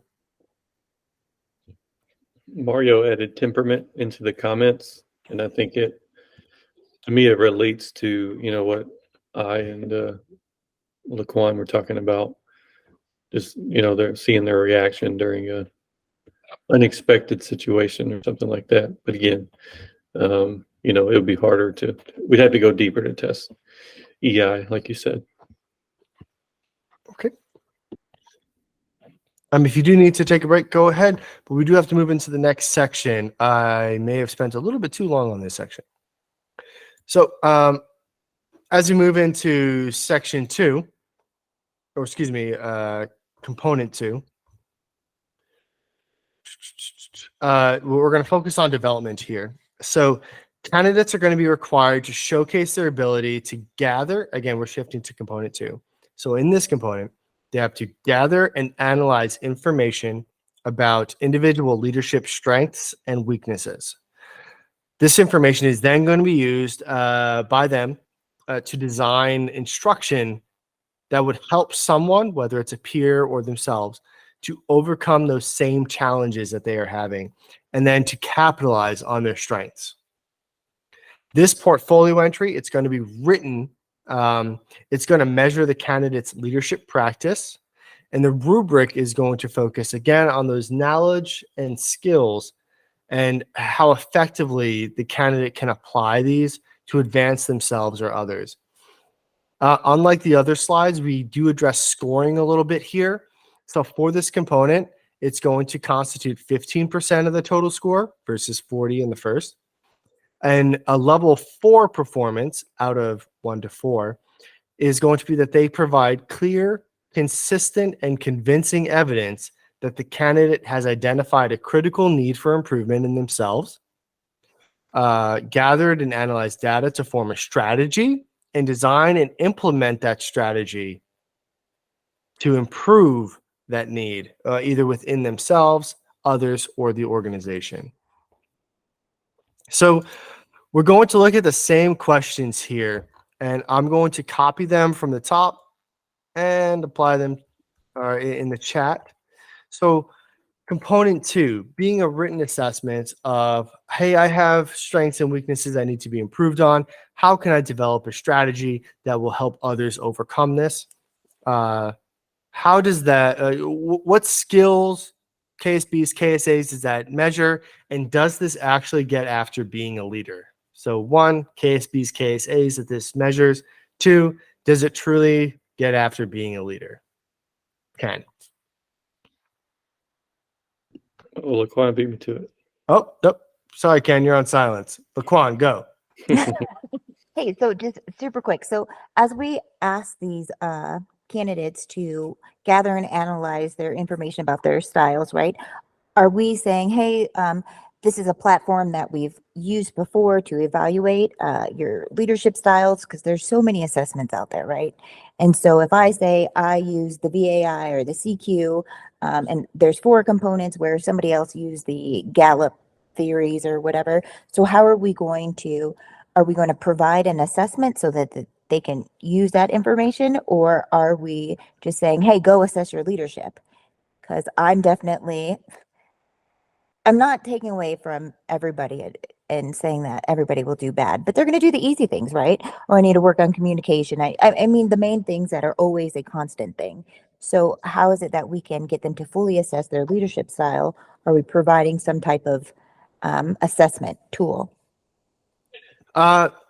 Ding, ding, ding. That is a golden nugget. Please use Facilitool. Put that as golden nugget. That is something I'm not so sure the NBLC has addressed. They do not provide a tool for the candidate to assess their leadership, or a, what would you call that? There's not a single tool that they all go to. For example, some branches of the military use the 360 MSAF, or used to back in the past, right? There's no tool right now used for that. So currently, the process is that kind of like you said, the individual is told to identify a strength or weakness themselves. That doesn't answer a question, but it does bring up a good thing for the NBLC to address as they go forth in 2023 and 2024 for this certification. Thank you, Laquan. Mr. Dennis. Yeah, I think to add to that, and then I'll answer the first questions is, she talked about a bunch of different leadership, like character strength surveys, and there are so many different versions of it out there. And, somebody, for this certification, I think, I don't know if NBLC wants us to, have a certain, take a certain survey to identify a certain leadership style, or, currently just pick one, and you have your own justification behind it. So I can see candidates trying to fish for exactly what, the board is looking for. But in order to answer the question of, which KSBs this gets after, I think planning is one. Because you're basically making a leadership development plan or individual development plan in IDP, something like that. So I think that is one of the biggest ones. Yeah, and I'll think of some more as the conversation moves on. That's probably the biggest one. And there's also a communication piece here too. Like if you may be able to have a plan in mind, but unless you communicate it and hear it's written, a written plan, then you may not be able to get after it. And with ChatGPT, I'm sure this will be easier for a lot of people. Because there may be formulas, there may be presentation, certain presentation of an individual development plan may be more effective than a Word document with words all the way through it. Maybe some kind of development plan, like we've seen digital versions of development plans, I think. But how do you as a leader present a plan to a person and it's most effective, and they actually pursue the plan, versus just trying to read a bunch of words, something like that. Okay, you brought up a few points I need to clarify. So first one is, are you in support or against implementing a unified assessment tool such as MSAF or others for identifying the strength or weakness you need to improve? I think against initially, because we don't know what the best form is, maybe, or unless we had our own tool, to use. Yeah, I would just say against, because there are so many out there, and I'm not sure which one is the most authoritative, and which one would lead to the most success. I think that all tools have benefit. They all help you reflect. And I think, as a board member, I would consider that. I wouldn't think that, as long as I see that self-development in that person to use a tool and use it to analyze their leadership style, then I think that's probably meeting the intent. Because some people may not use a tool at all, but they're very good at self-reflection. And they may be able to identify some things that a tool can't capture. So I don't know. I guess I'm against it. Reminds self. That brings up another very important point that the panel can weigh in on is self-reflection. If we implement a tool and it undermines self-reflection, is self-reflection so important as a leadership quality that we don't want to undermine it? Because that goes back to KSB's KSA. So does this assessment then technically measure self-reflection on what we need to professionally grow on? Does this measure the skill of self-reflection or ability to self-reflect on what we need to grow? And if it does, is it so important that we don't want to undermine it? Turn it out to the panel members. Do we want to or do we not want to undermine? And that might be a leading phrase, self-reflection. My initial thoughts are, I don't know if this one should test self-reflection. I think this should just test their ability to have make a development plan. I know in here it asks for it to be a problem that they're experiencing, but I'm not sure if it has to be. It's just their ability to make a plan to solve that problem, that leadership problem. And I can agree with that because component 4 gets after self-reflection. But I had to ask the question because you brought it up. And so you're saying this is about developing a plan, which Right. actually kind of makes sense because it's called development. I saw that Mr. Livings supports this. Nice. Mr. Livings, is there anything else you want to add to the conversation while you're? Not really. I think Ken summarized it well. So I don't want to waste the community's time. Okay. Okay. As we're moving forward, because I did spend a little bit too much time on component 1, please speak up, raise your hand. Are there any KSBs, KSAs that are captured by this that we're not accounting for outside of develop a plan? Feel free to drop them in the chat, drop them in Facilita tool. I'm going to go to my fun speakers. Miss Aisha, how you doing? Miss Smith, are there any KSBs or KSAs that you think that this really gets after? Thanks for putting me on the spot. No, no. Sorry, you are very well spoken. I love calling on you. Appreciate that. Yeah, no, I think you guys are right on track. I think that whatever tool we finalize needs to be as generalized as possible. Yeah, it can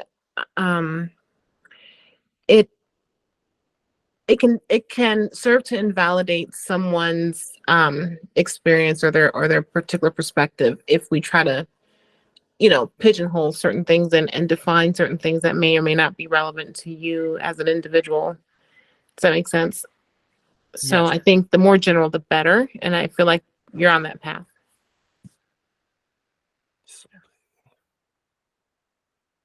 I will bring it up to the panel or to the group to look into developing a tool to help develop a generalizable tool to help individuals identify which KSBs and KSAs that they should be developing.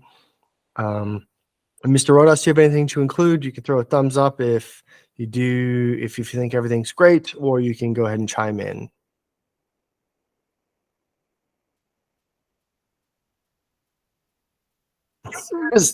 I enjoy the celebrates. That was fantastic.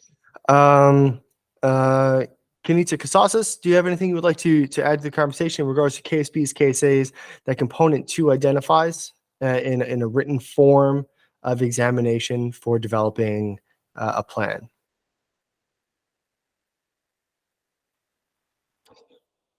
Okay, nothing heard. Ms. Litfin, anything else? Any closing comments? Yep. No, I think I'm good. Okay. And Mr. Livings, any comments on this component?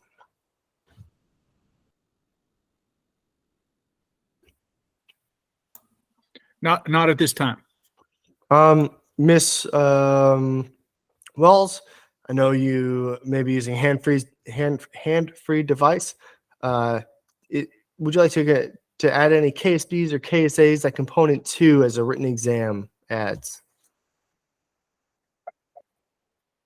I'm here, definitely hands-free. Throughout all of the discussion, I can't think of another addition to what the conversation has already said.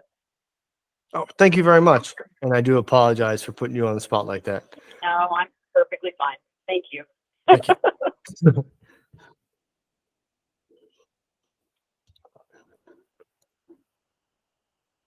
Oh, and I know I am stressing everyone's attention. So again, please feel free to take a break or step out if you need to. But we're going to jump into component 3, which is execution.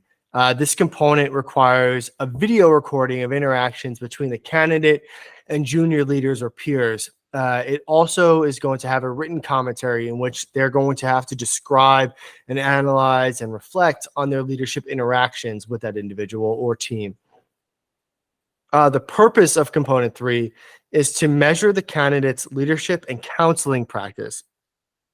Counseling is very important because it does fall into development and things may not always go as planned, right?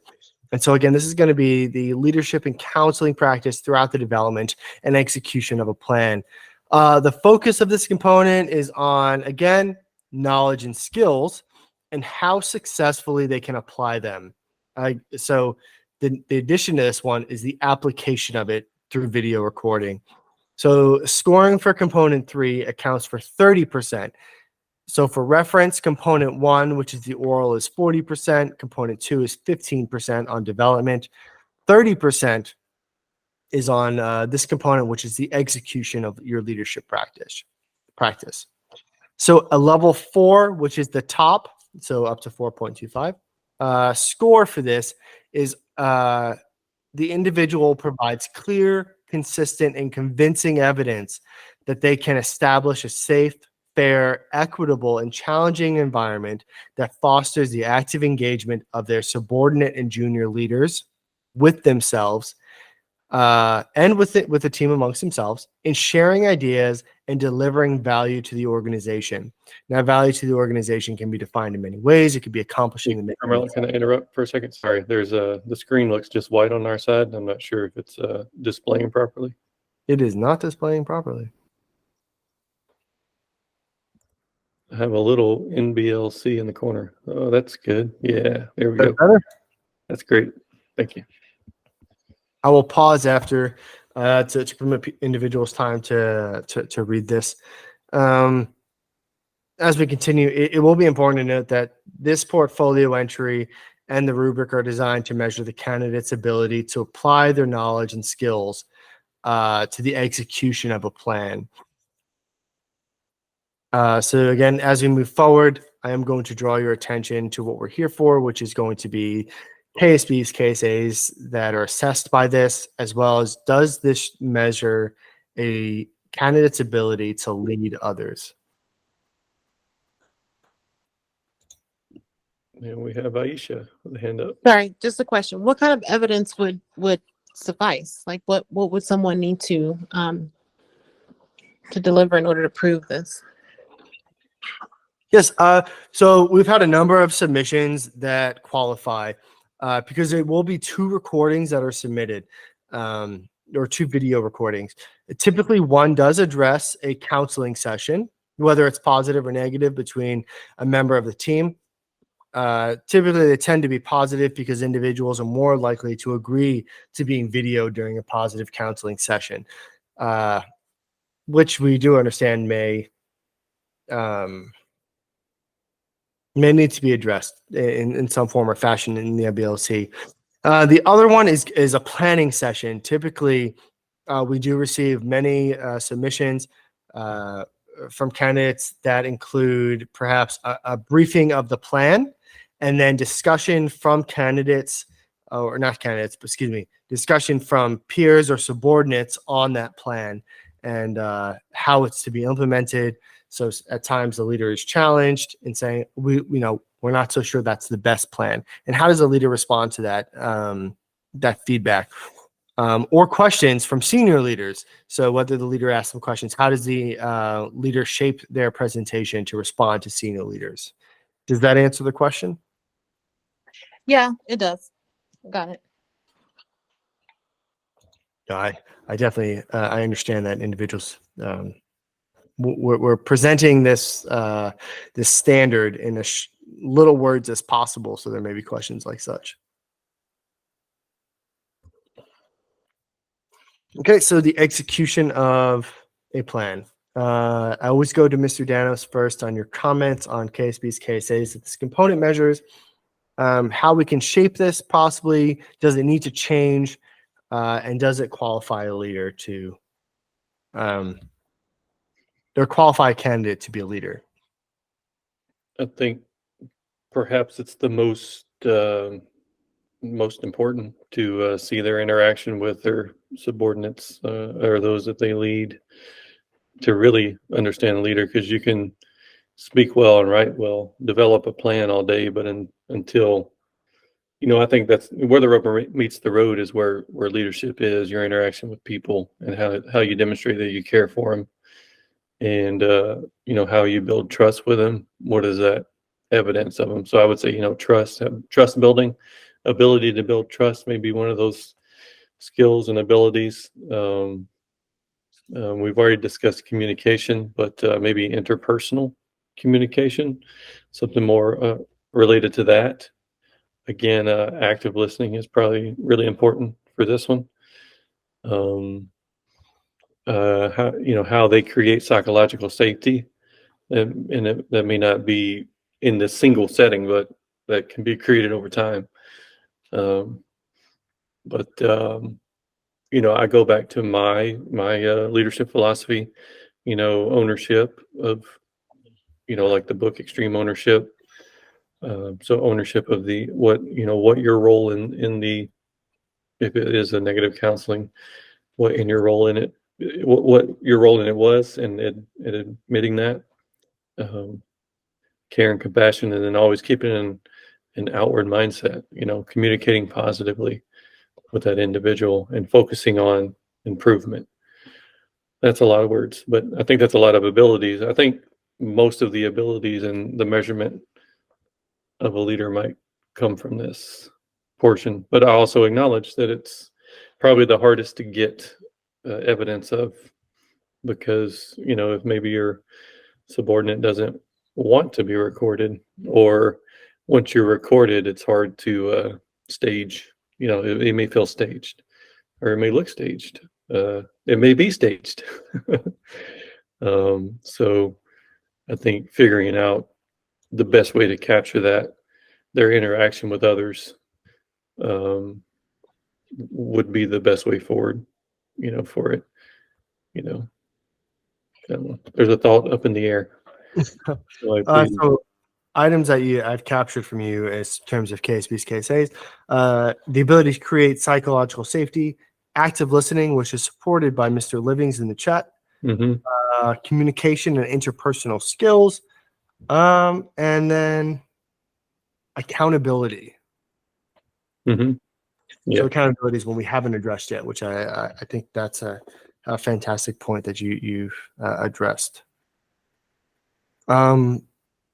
Additionally, this certification does not support the submission of a affidavit. So some certifications permit the submission of an affidavit, in that you don't have to submit the recording because your work may be sensitive. Therefore, you just submit hey, sorry, my work's too sensitive, I can't submit this. Therefore, I personally, I don't think that's something that needs to change, but if the group thinks that that's something that does need to change, go ahead and feel free to chime in. But Mr. Charles Livings has raised his hand. Go ahead, sir. Well, I was going to say that as interesting as the information that the candidate's going to provide, I think the meta perspective that you're going to get by watching the subordinate in there is going to be very telling. We know that, and your psychology background will back this up, Carmelo. We know that over 70% of interaction is nonverbal, and it's not what we say, but how we say it and how it's received, and then how we respond to it. So it becomes a transactional event. In addition, you might can script that to a degree, but the landing of it and then the responses to it, I think are going to be very real and very telling for the evaluator or evaluators as they go forward. So I think that's an exciting dimension to it, to be able to see that leadership in action, and that's why whenever you mentioned the active listening part, Ken, it was particularly interesting to me, because they don't know what the candidate's going to say or do.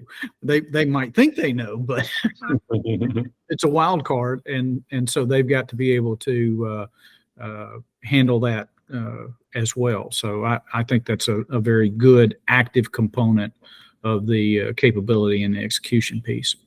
No, I definitely support that. As in, I'm sure my leaders would definitely not invite me to a session like this because I am very spontaneous in how I respond to certain stimulus, especially in a recorded environment. That's fantastic. It does provide the certification council, which is another level of governance, the ability to see almost, well, how scripted it is and/or how that leader is going to respond to what the subordinates and or peer leaders say in their execution of their leadership. That's fantastic. Mr. Livings, go ahead. So in some ways, I think the subordinate is going to be the acid test in a lot of ways, in terms of how they are receiving it, and is this, I'm looking for the right word. Is this sincere? Is this normal operating procedure for that leader? Or is this a aberrant, atypical, completely staged? Oh my God, you really said that to me? I've never heard that kind of, that will be very evident, I believe. And so I think that's a great leveler, if you will. So you're a supporter of Component 3's video recordings. Absolutely. Awesome. Can I pull on one of the strings there? I think we're getting into the realm of like the 360 feedback, and you are saying that the subordinate or direct reports reaction is the most important part of this. So, how do we as a board measure that? Is it, do we get feedback from some of their subordinates as part of this? Maybe that's not something I don't think we've considered. I know what happens a lot of times. People send out those 360 assessments to people that they know will give them good, feedback, maybe. So I don't know a way around that. But should we consider, subordinate, or some people don't like that word, direct report feedback into the execution phase? That's up for debate for anyone with opinions on that. Ken, you can actually post a poll about that. Otherwise, capture it as a golden nugget, or respond here in terms of what does the group think? Do we need to capture almost an MSAF, a subordinate feedback as part of this component or a part of this certification? I don't think it would hurt. However, none of us is going to show like the ugly side, right? We're all going to try to put our best foot forward. And so in my weakest areas of like my leadership skills or whatever, I'm going to be less likely to reveal that to a board that I'm hoping will grant me a certification. I think that's just counter to what we as leaders do, right? We try to always put our best foot forward. So asking people to kind of be vulnerable in that space, I'm not so sure that they're going to feel safe enough to do so. It's almost like a self-licking ice cream cone. Yeah, absolutely. Okay. Mr. Livings.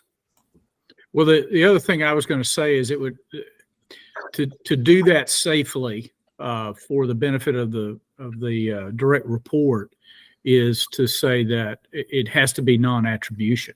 Otherwise, they're really putting themselves out there potentially, and so that would be problematic for the board to set that up, I would think. That's true. I think it would require a legitimate IRB of sorts or institutional review board for studies and surveys. Okay.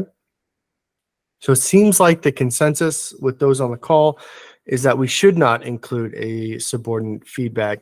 I ask Ms. Wells, Ms. Litfin, and Casasas, are you in agreement or against this idea? I'm in full agreement, and I'll go back one step before when it comes to the video. As I prep for my International Coaching Federation first accreditation, it is required to have a video and also a transcript of the conversation before. So at a level of at this level, I think that is a component that is necessary. Okay. At least for the video part. Along the rest of it, but the video part, I think that I think it was Mr. Livingston that talked about, like, you see reactions and you see counteractions when you have a video. But that would be the only addition I have. I'm writing your response down. That's why I'm not responding. Again. Okay. Litfin. Ms. Litfin. Against or for subordinate feedback? I think I'm kind of against it. Okay. Just how do we get it? Unless they, are voluntarily want to add comments about and validate how great of a leader this person is, or explain or share their opinion. So, if not, some people just are like, hey, I'm already participating in letting you do this. I don't want to go further in. And then, like, the exposure, I mean, I'm always going to get somebody who's not going to talk horribly about me. And then, is it a true assessment? And then will I receive that and you receive it? So it's kind of like an open thing so that everybody sees it. Or, the 360 is kind of anonymous, they say. You know who you send it out to, but, the feedback is kind of anonymous, whereas this one, you'll know who the feedback is coming from.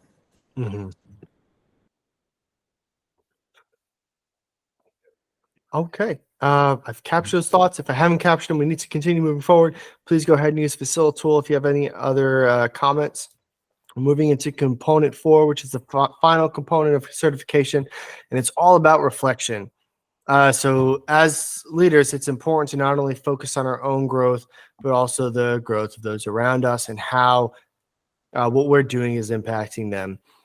So the portfolio entry for this component requires candidates to demonstrate evidence of their abilities as an effective and reflective practitioner in developing others. So candidates are going to be expected to use assessments. Yes, assessments, and effectively plan. So now we're almost merging two different components and positively impact the peers and junior leaders around them to grow. So they must submit evidence that they are accumulating knowledge about their team. That goes into the assessments, whether it's in the current year or year before. Analyze that evidence and the effectiveness of their own practice to initiate or contribute to efforts that lead to their organizational or team growth. So the overall focus of this entry and the rubric is on the candidate's ability to develop and use knowledge of their team based on their own practice, to inform their practice and assessment, to reflect on their practice, and then to collaborate to create improvements and advance their team and organizational growth.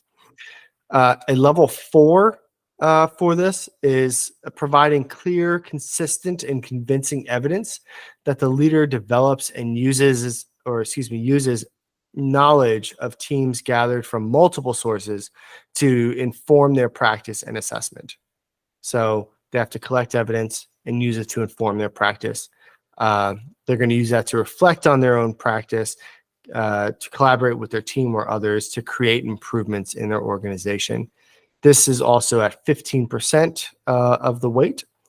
So again, in conclusion, the certification process is designed to measure a candidate's knowledge and skills in leadership and how successfully they can apply them to advance themselves and others. looking at the same questions, this being focused on reflection, what KSBs, KSAs are assessed by this, and is this a required component to be certified as a leader? Yes. I think team development are some of the abilities that would measure. And then, assessing performance. That's an ability that needs development in most people. And did I say team building already? But team building. And is required. I do think it's absolutely necessary, because you can't just be a leader of, you can be a leader of yourself, but you actually have to lead and develop other people. So having evidence that you can develop a team is necessary for being a leader or being certified as a leader. I think a key to this component, though, is that you're reflecting on what you have or haven't done. So your own practice in influencing this team. Okay. Yeah. So I do agree. It is about team development, but it's again with the focus being on reflection on your practice and the influence of that on the team and how you can change or morph it to drive the team towards success. Good. So just to make sure I captured this correctly, you identified team development, team performance, assessment or assessing, and team building as knowledge, skills, behaviors, attributes, and or abilities that this assesses. Yep. And you do agree that this is a required part or a required component to certify someone as a leader. Yep. Charles Livings agrees. He sends a thumbs up. I'm going to let Miss Aisha think about, because she called me out for calling her out. So Miss Litfin, what are your thoughts on KSPs, KSAs for this component? I just want that's to say, now you're calling me out for calling you out. Calling you out.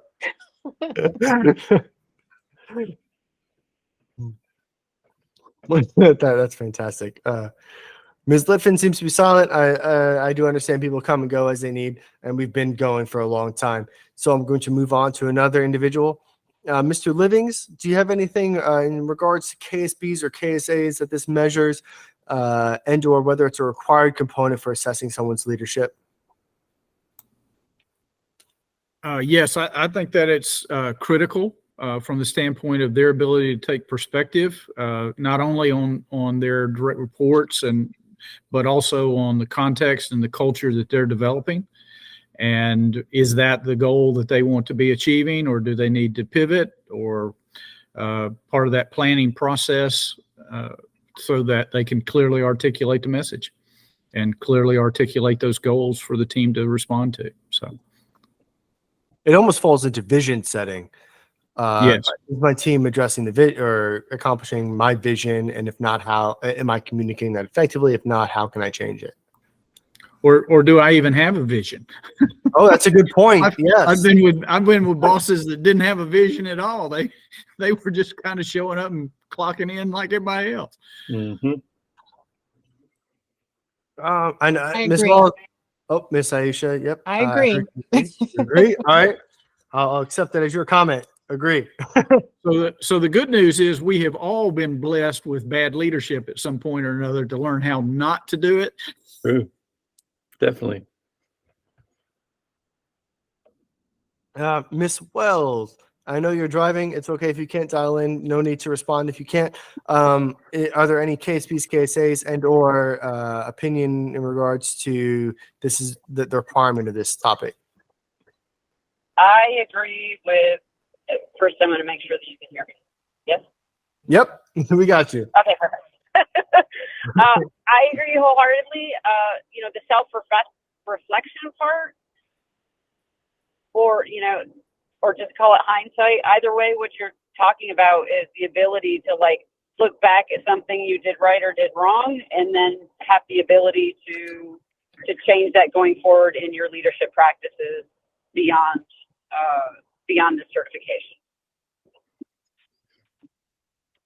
Yes. I'm recording that in writing. Thank you very much. That's a really good note. I like that. Thank you very much. And Mr. Rodas, anything you would like to contribute to the reflection component?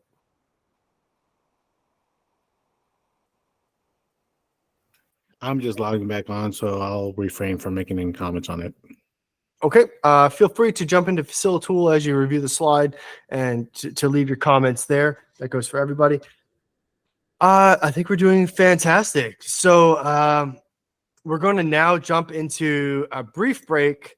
Again, before you step away from your computers or your mobile devices, please remember to log your responses into Facilitool. Again, your input's crucial to the success of this panel, and they will be submitted to the National Standards Institute and the Department of Defense.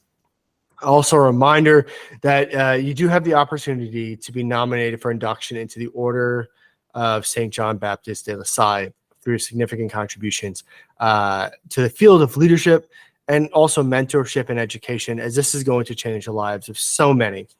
So all you have to do, again, complete the short form, which has the link embedded at the bottom of the Facilitool page.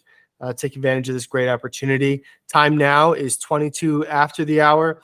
We'll come back. I'll showcase something in and around 27 after the hour, and we'll reconvene at 32 after the hour. Thank you very much.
For those of you on who are just hanging about, again, so I'm Dr. Morbido.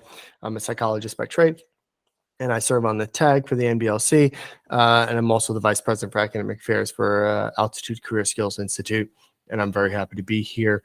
Kenneth Danos is here with us as well. He's the president of Altitude Career Skills Institute and one of the board members for the National Board for Leadership Certification. It has a governance of 3 tiers. There's the certification council. The certification council tends to deal with the actual certification of individuals. The tag assesses the psychometrics and validity of the assessment and makes recommendations to the national board. And then the board members institute the changes and actually apply the governance for the organization. We did walk through our the website for a bit. Additionally, this is an example of the medal. I just wanted to showcase the Order of St. John Baptist. It is a hunk of medal that you will receive in the mail. It is fantastic. So the bronze medal is available for all members. So long as you are nominated or you are inducted into the order, you can nominate individuals, and they don't need to meet any particular hard requirements, but soft requirements do deal with whether or not they have served in leadership positions and their impact on the community in regards to education, mentorship, and or leadership. The silver induction does require you to be NBLC certified as a leader. And then the gold, technically, all of you for participating in this panel will eventually qualify for the gold medal.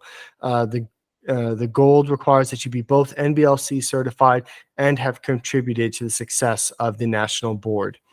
However, the gold medal is reserved for 9% of inductees.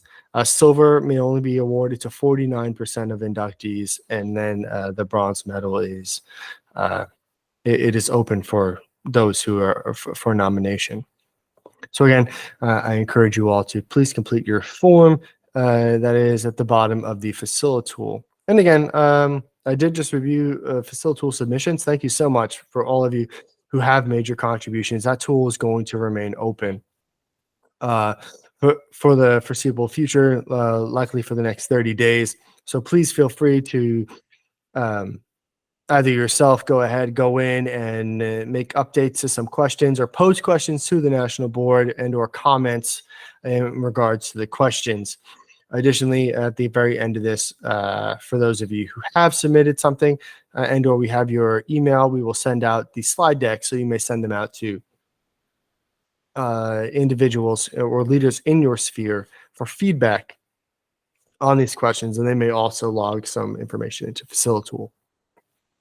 Okay, we now have 2 minutes before we reconvene, so I'm going to go on mute. If anyone has questions or just wants to chat amongst the leaders here, go ahead and do so. Hi, Carmelo. It's Aisha. Hey, listen, I've got to jump off now. I Okay. appreciate the invitation and the introduction to everyone. Look forward to working with you all in the future. But I gotta go.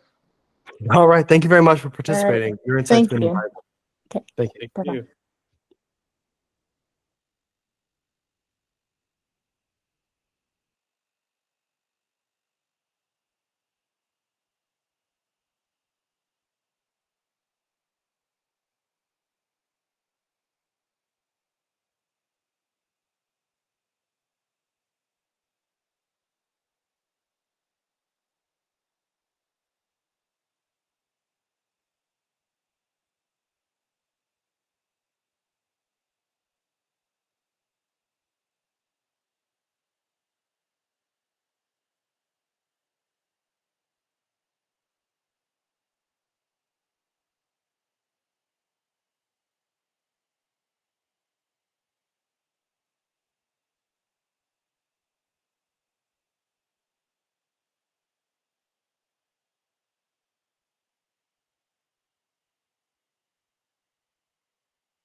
Okay, so we are 32 after the hour, so we're going to go ahead and get started.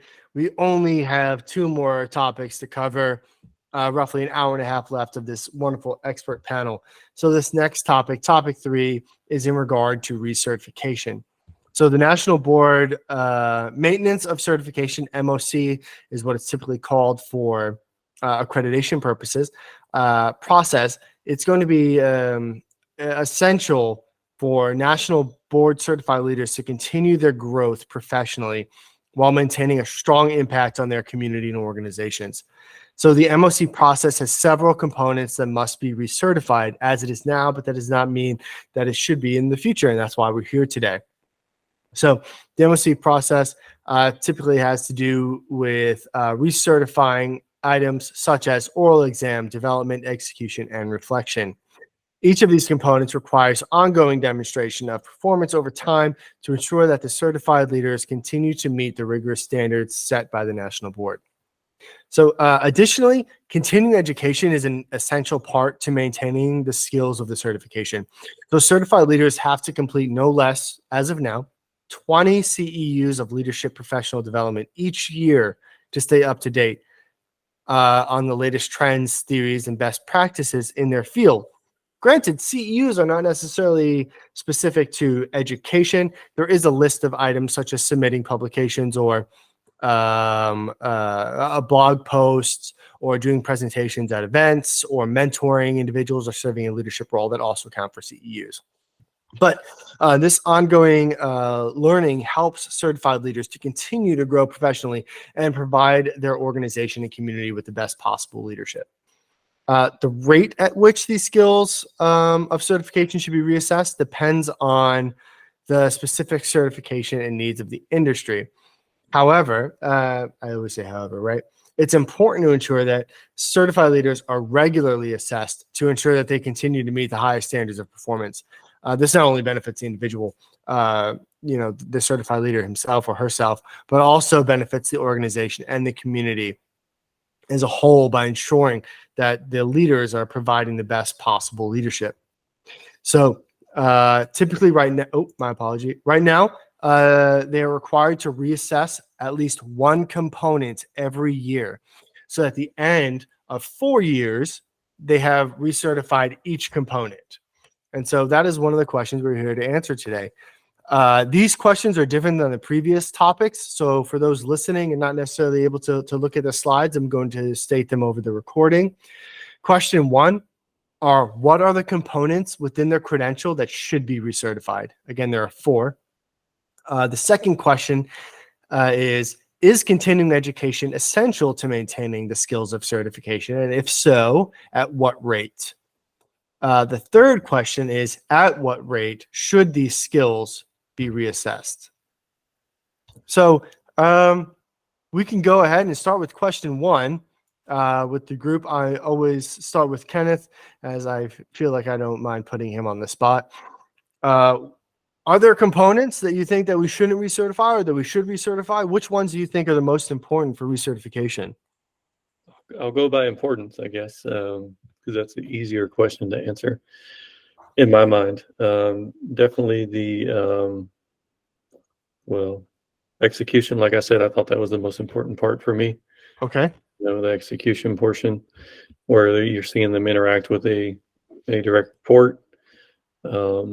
And then probably the self-reflection, where they've reflected on how they've demonstrated how to, grow a team or improve a team, lead a team.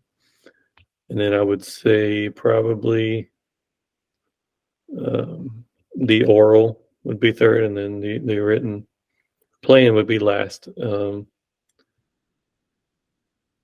I don't know. I don't think it's necessary if we were to cut some off. I think we could cut off the oral examination and the written, the leadership development plan or the development portion. I'm not convinced that we should though. If we were to, and I was to pick the bottom 2, it would be those. But if I was to argue with myself at this point in time, I would say that the oral presentation of, continuously answering those every year is probably really good to keep doing, every year. Unless that's addressed in like some kind of CEU, which we can make an argument for. Some of these things are probably addressed in a CEU, a continuing, education course or skill. And then of course, developing a plan, if we do say that this, pick a problem that you have as a leader and develop the plan for that, I could see that very beneficial every year. So I argued both sides of my argument. Hopefully didn't confuse everybody. Okay. So the importance, 1 through 4, you said important was the execution, so the video portion. Right. The next one was reflection, which was component 4. Mhm. The third was oral exam, so responding to vignettes. And the fourth was the written portion, which was developing a plan for subordinates. I'm going to open that up to the floor. Do you agree with this order of execution, reflection, oral, and development? And if you had to remove one, which one would it be? Let's see. I'm gonna have to call on somebody. Oh, Charles raised his hand. Look at that. All right, go ahead, Mr. Livings. I'll be your huckleberry. I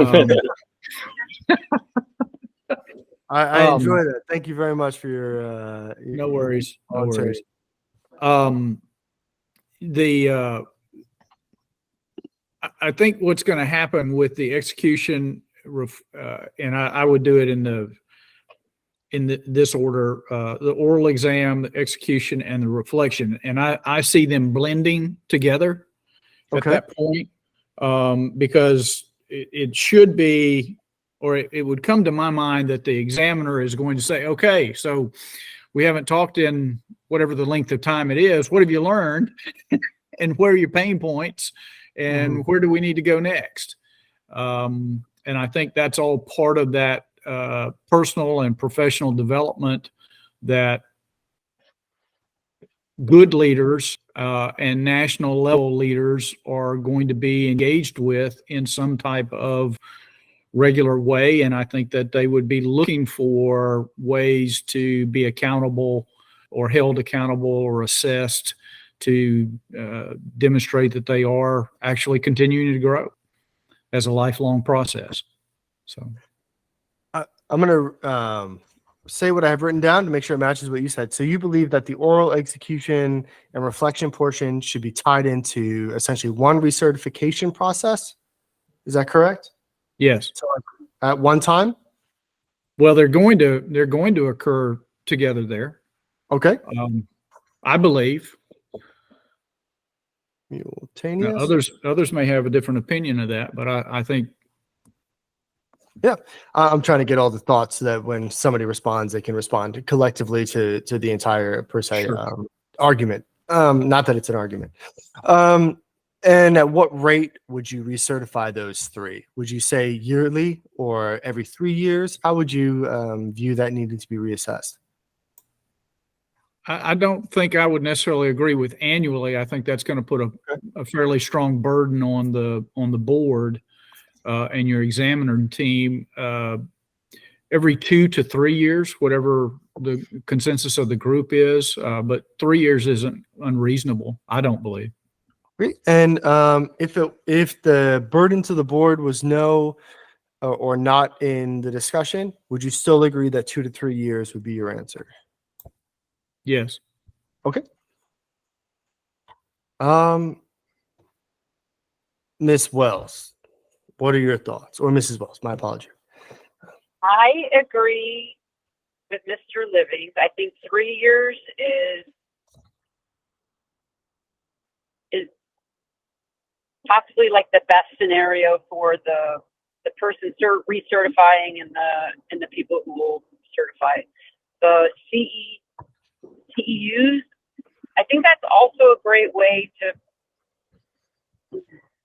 I don't know that it replaces, but maybe in the process. It's so hard to think and drive. But I think that the CEUs are incredibly important, and that maybe that's the reason that you wait for 3 years. As long as you're doing CEUs in that time frame, then you're meeting requirements, or you're doing the training that you need to keep up, and then you just recertify after 3 years, as long as you kept up with the required amount of CEUs, then I think that you met your end of the deal.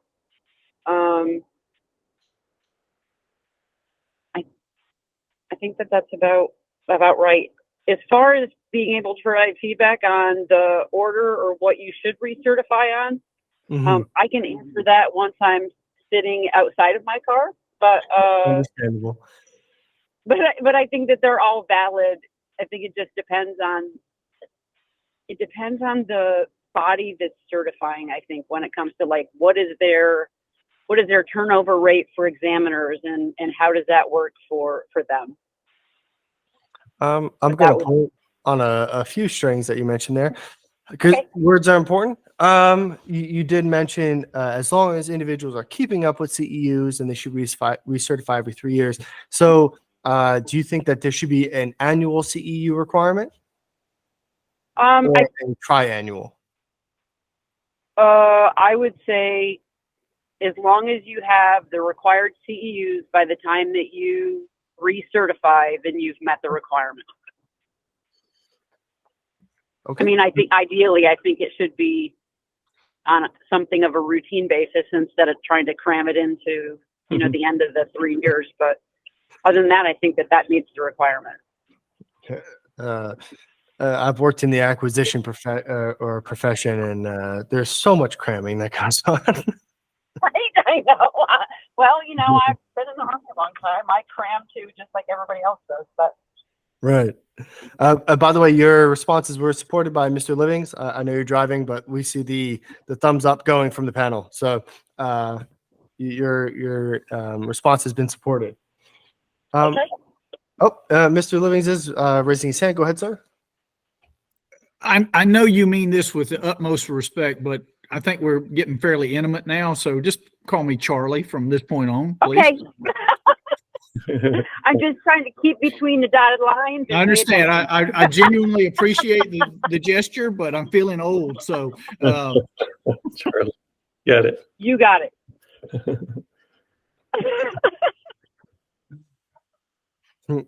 Not because you're old, sir, but because of your experience and how well you've executed in the environment. That's why you're here. Ms. Litfin, what are your thoughts on CEUs? And I remember an outside discussion, if you want to bring in outside training such as NCOPD. Right. Now I kind of remember like what is going to help support and qualify like our credentials, right? If they went to a school or a foundational course during this time, will this be able to count towards a CEU? Or I guess it depends on how we're going to, how the board is going to calculate that or be the requirement.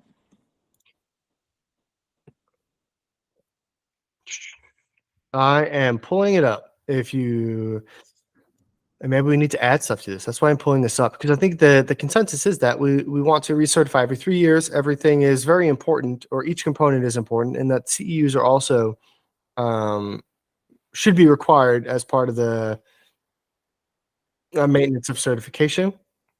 And so as we discussed this, I do see Mario Rodas's hands are up. He is the Vice President for Student Affairs. I realized I hadn't introduced him earlier, but I'm going to share really quickly a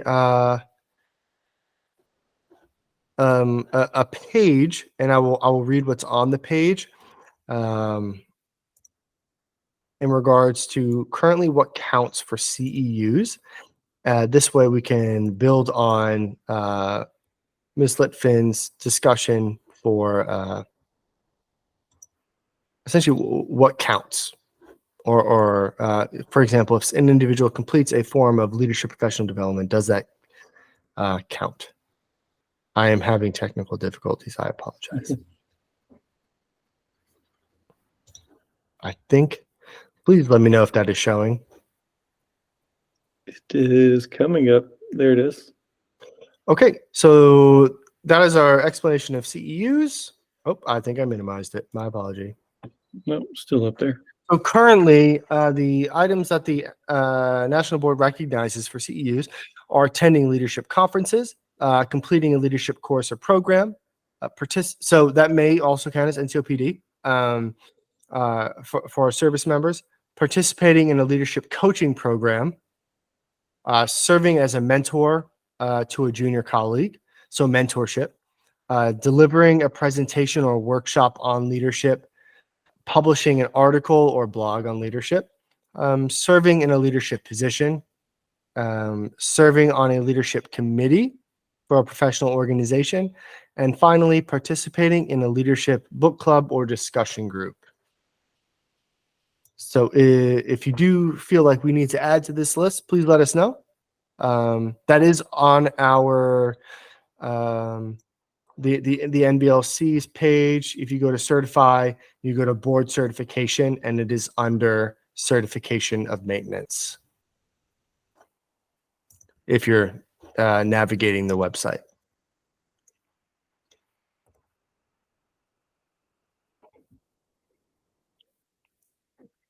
I'm going to leave it real quick. I saw Mr. Rodas's hand was up. Sir, what would you have to contribute in regards to components that need to be recertified, whether or not continuing education is essential, and at what rate should we do this?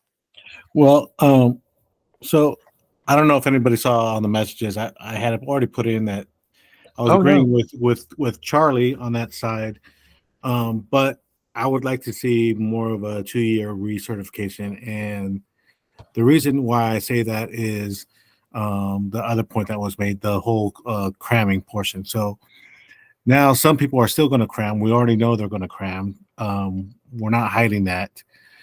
So why are we going to give them 3 years of information to cram for, or CEUs to cram for, when we could go back to 2 years?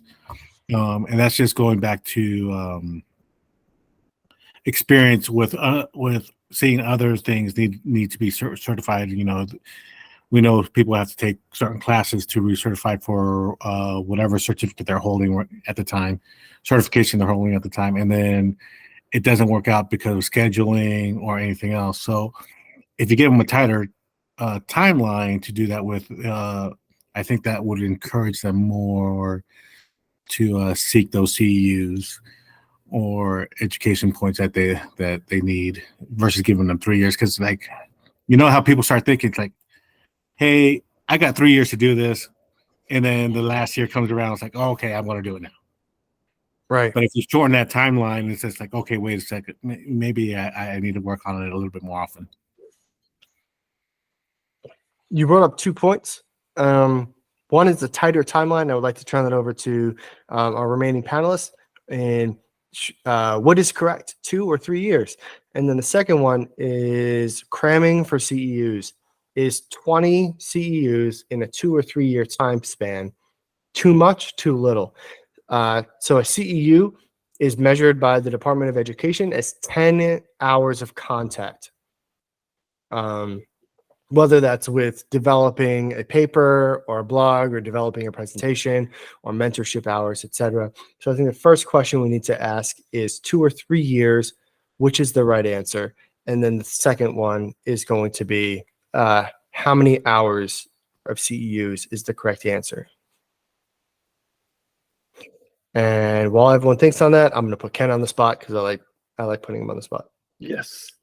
I kind of agree with Mario that it might be the fine balance between recertification too quickly and then the 3-year cram, you know, so 2 years might be the best balance for it. As far as amount, you know, I reference the real estate community licensing laws. It's, you know, anywhere between 14 and 24, something like that for a 2-year certification. So that's not too much in that realm. Okay. So 20 wouldn't be too much to me, but if one CEU is 10 hours, it's 200 hours of contact, right? If you consider courses are like 40, if you go to a course a year, maybe 40, and then you add up all the rest of these, I don't know. With the numbers we have here, can that equal out to 20 in 2 years? It looks like it can. Yeah.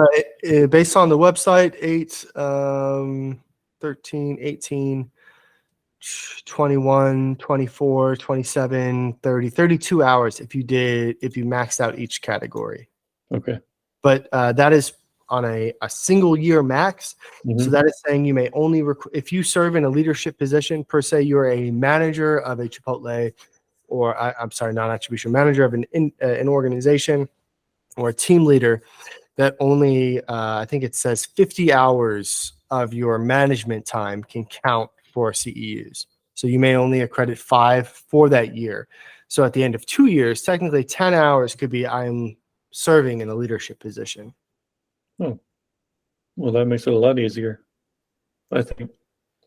So 20 wouldn't be too much of a burden at that point. Okay. Do we need to change those hours is probably a tertiary question. But Ms. Litfin, what are your thoughts on both the 2 to 3 year? Do you prefer 2, 3 year? And what's the justification? And or is 20 hours too little, too less for a CEU for leadership? I think that 2 years is good. I mean, it depends. So as a leader that is pursuing a certification, right? You want to grow, you want to develop, you want to do all these things. So this will be easy for us. Like, I need to maintain my certification. I want to know what's new, what's going on. This is my positivity, right? That leaders want to continue to develop and learn, right? So this would be easy for them. The 2 to 3 years, if we look at the consistent change, so I'm indifferent with however it works, right? But as long as, 2 years is capable to meet the CEU requirement. And I guess it's how everything changes, right? And what people are doing and how forward this moves. Because there could be stuff that comes in that we are mandated to do. It could change, but that's just Yes, my kind of goes back to what our aviation SME had said earlier in regard to you want leaders who want to be leaders in those positions. And essentially they're going to be the ones to get the certification. Similarly, if somebody is wanting to stay certified as a leader, then they're going to prioritize doing these professional development activities. Therefore, 20 hours is not too out of the realm of possibility. Is that correct? Right. And I think that, you establish a standard and maintain that. And so whoever wants to continue their certification again will do the work to do it. Right. Obviously. Okay. So I agree. Mr. Livings, what are your thoughts in regards to 2 to 3 years, 20 plus or minus? I could go either way, 2 or 3 years. I think with that number, I think that's readily achievable by anybody that's actively engaged in leadership. So I think the number 20 I'm good with. Okay.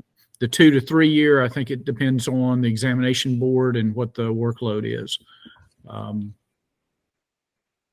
So I don't have any heartburn either way. 3 years, I think you're going to see people cramming, but they do it everywhere. That's everybody's problem. So that's a non-issue for me at this point. So, yeah. And Ms. Wells, I understand you are driving, and I just obviously parked. Facility Tool will be there. I just wanted to jump back in because the thing that I thought about as soon as I was done talking was that we're talking about a national leadership certification. So, like, if you're cramming or if you're doing things that aren't moving you forward to your next certification, then if it's important to you, you're going to do it. I think that's it. That self-driven, self-motivation that like, I want to remain to be an effective national leader and remain certified, that it won't matter the timeline or how many CEUs are required. They're going to do it because they're leaders. Yeah, you bring up a very good point, and that is the talking point, that this is a national certification, and there is a bias on, oh, is this too hard? And that might not be the way, but like cramming, it results in, is this too hard, right? And it really needs to be brought back to, what is the requirement to remain a leader? What level of CEUs should be required for somebody who is a national leader?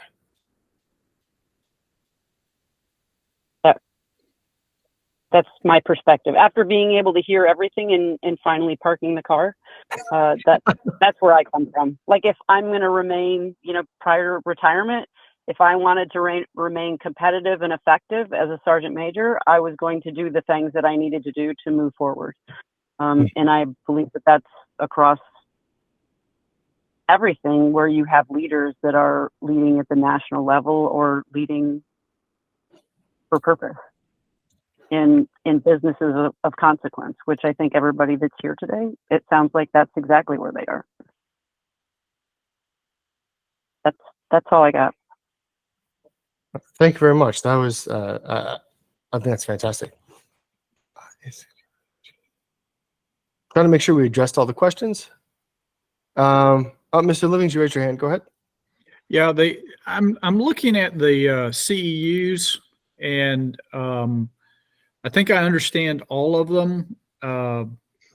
And given the point that was just raised about this being a national level recognition of leadership, I'm wondering if the book club and discussion group is kind of setting the bar low. And then I would ask clarification on when we talk about publishing an article, are we talking about referee journals? Or are we just talking about trade publications? I don't think we're talking about just a LinkedIn discussion thread. That is correct. It's not just a LinkedIn discussion thread. This is typically submission into Modern Warfare Journal, into a Times article, into a leadership journal for publication. Right. Well, that's what I just want to clarify that. I thought that's what you meant, but you bring up a good point. That should be more explicitly stated. Trade publications or leadership journals or referee journals, whatever. And then we brought up a good point. Should the book club or discussion group be removed as a CEU in regards to it? Does that measure someone's professional development as a leader? Ken? I think if it's a, example, I, talk about books with some of my friends. We talk about, 4 disciplines of execution. We talked about it the other day. Is that a book club? Is it, I had a discussion, and it's us 2 talking about books and developing together. That probably doesn't count. But when the, Sergeant Major of the Army came to talk to us, and we joined a big forum, like for the AUSA, maybe that counts. I don't know. Is it level of the talk or discussion? I could see either way. I do believe AUSA falls on a conference, though. There we go. Okay. So if the size of the group is large, does it make it more important? Or if the influence of the person leading the discussion, does it make it more important? I think it might be too vague to delineate. So it might be something we need to remove. You can do by raise of hands, because I personally don't have the ability to raise a poll, or you can drop nuggets in the Facility tool, but I prefer some raise of hands so I can have something to record right quickly. The idea that please raise your hand if you believe that there is a concern, not necessarily that needs to be removed, with discussion boards and or leadership book clubs should be counted for CEUs. Again, is there a concern with this topic? I'll raise my hand because that's a valid point. Okay, Mr. Living, but where's the button? There it is. Okay. 3 out of you said 5? Yep. Okay. Change. Okay, that will be pushed to the board. That is nearly unanimous. That is fantastic. Thank you. Is there a way too that we could possibly tailor some of the requirements or specifics, right? So I think that a junior leader, I'm just going to talk active duty military, say like a E4 or E5, doesn't have the capabilities necessary to go to big things or be involved. You're involved as much as you want, right? There's obviously levels of capabilities of leadership and what you're exposed to. But is there a way that we can maybe extend the options and this way more people can meet? I haven't met an E4, E5. I haven't met an E8 yet that has published an article. But not to say that they haven't. I'm just saying what I'm exposed to. Some people are involved, but not everybody. My experience in the military, I haven't had a requirement or wanted to publish an article. Not saying that's not good, but I'm just saying if you look at the majority for other people outside of these professional high realm C-suite things, what is the normal person doing? And not saying that they shouldn't shoot to do more, but let's look at the audience or maybe their capabilities and kind of see what they are doing to be able to capture some CEUs that way. No, Ms. Liffman, I think you're in the right audience and the right forum to bring up that issue. Because this is the annual conference or the annual panel, right, in which we're going to review that. And so I agree. There does need to be more options for individuals who operate at the frontline supervisor and or managerial level or junior leader level rather than senior leader C-suite level.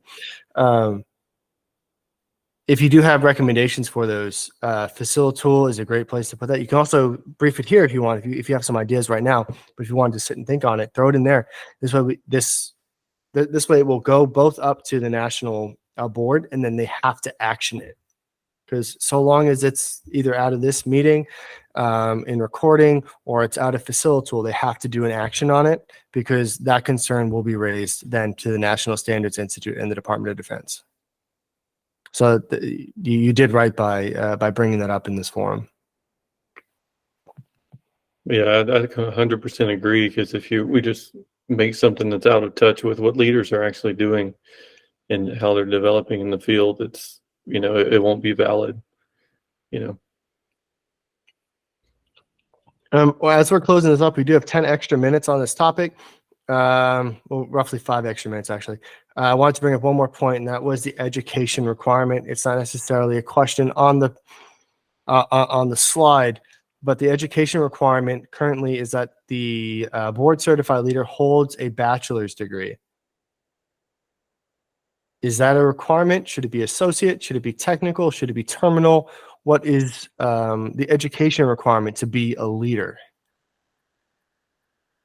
This was a question brought up to me by a leader in another forum to bring to the panel because they weren't able to attend today. Carmelo, would you mind if I pile on first before I have to get off the phone? Yes, please. Just a vignette. So after, 31 years, I had just retired from the Army, and it wasn't until 3 years ago that I actually made the time to finish my bachelor's degree. I did a couple other things before, but I think to your point, if it's a technical degree or a 4-year degree or whatever that means, as long as people are continuing to invest in themselves to make them better leaders, I think that I know that that's hard to put into a small category because it opens the door for almost anything. But on some occasions, if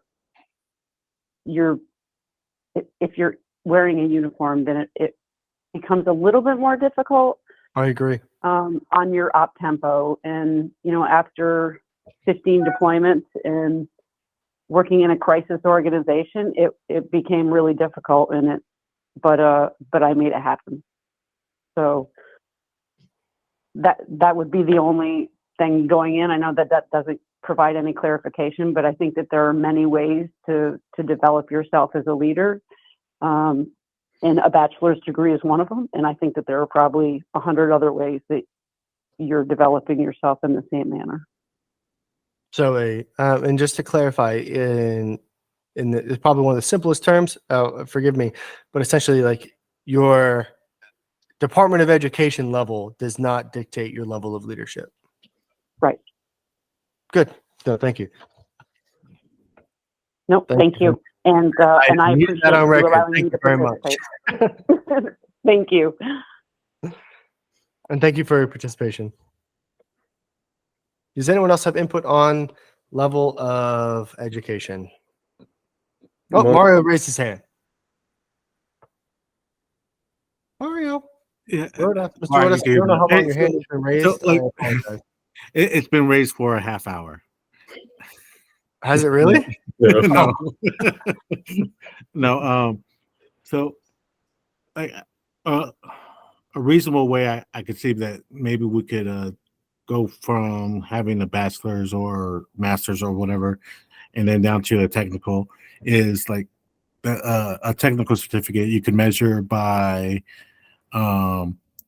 There'll have to be some level of experience to go with that technical certificate or certification, right? So I think someone mentioned earlier they promoted someone with some kind of medical certification, right? I think they were a medical aid of some sort, and so they went from doing that, but they had to gain experience there. They had that certification, and they had to go so long before they could actually start leading others in that same field. And that's just with experience alone. So, that could be your balance. If their certification level, hey, maybe they need 5 years of experience or 4 years. I don't know what that magic number would be, but they would coincide, like level of experience with certification. So we do only have one more minute. And just to capture that, is that kind of reiterating the topic that was brought up, that leadership is unambiguous and undiscriminatory, that it should be leadership focused, not necessarily degree focused? So how much experience you have, kind of like a PMP or the CBAP versus how much, like what your level of education is? Question. I'll reference the military per se. Like right now, it's like we know that NCOs have a lot of leadership capabilities, but not necessarily they don't have the degrees to go behind it, right? Because that's the same reason they didn't come into the military as an officer already. They didn't have that education piece behind it, but they gained experience throughout their, wherever they're at, and where they were able to experience leadership in front of them, behind them, and also their own technical experience. Thank you very much. One of the first times. Please throw your comments into Facilitool. We're going to break for 5 minutes. We'll be back at 15 after the hour, and we will address the final topic, which will be weighting and assessments. It is going to be the most grueling point, and I do apologize. Thank you very much for your participation. I will see you then. Oh.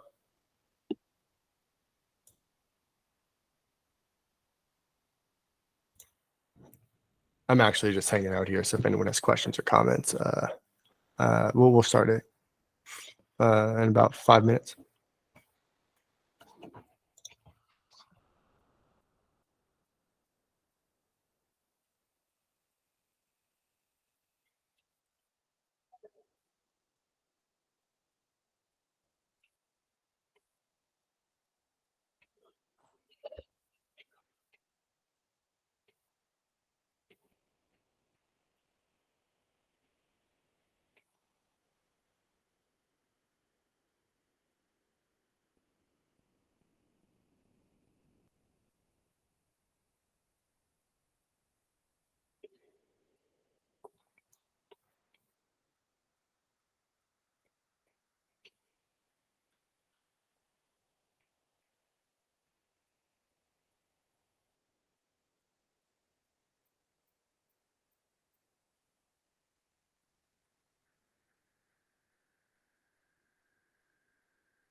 My doggo is somewhere around me.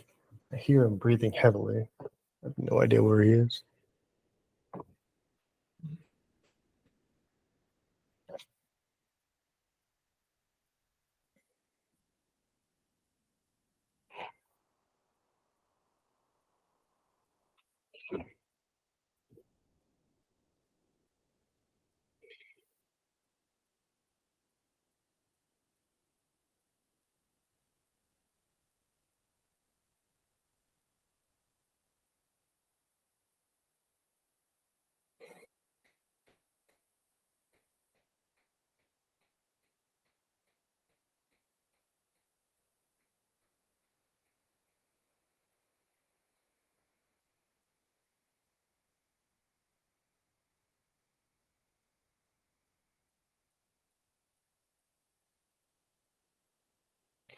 I do respect, and this isn't for necessarily people in this audience, uh,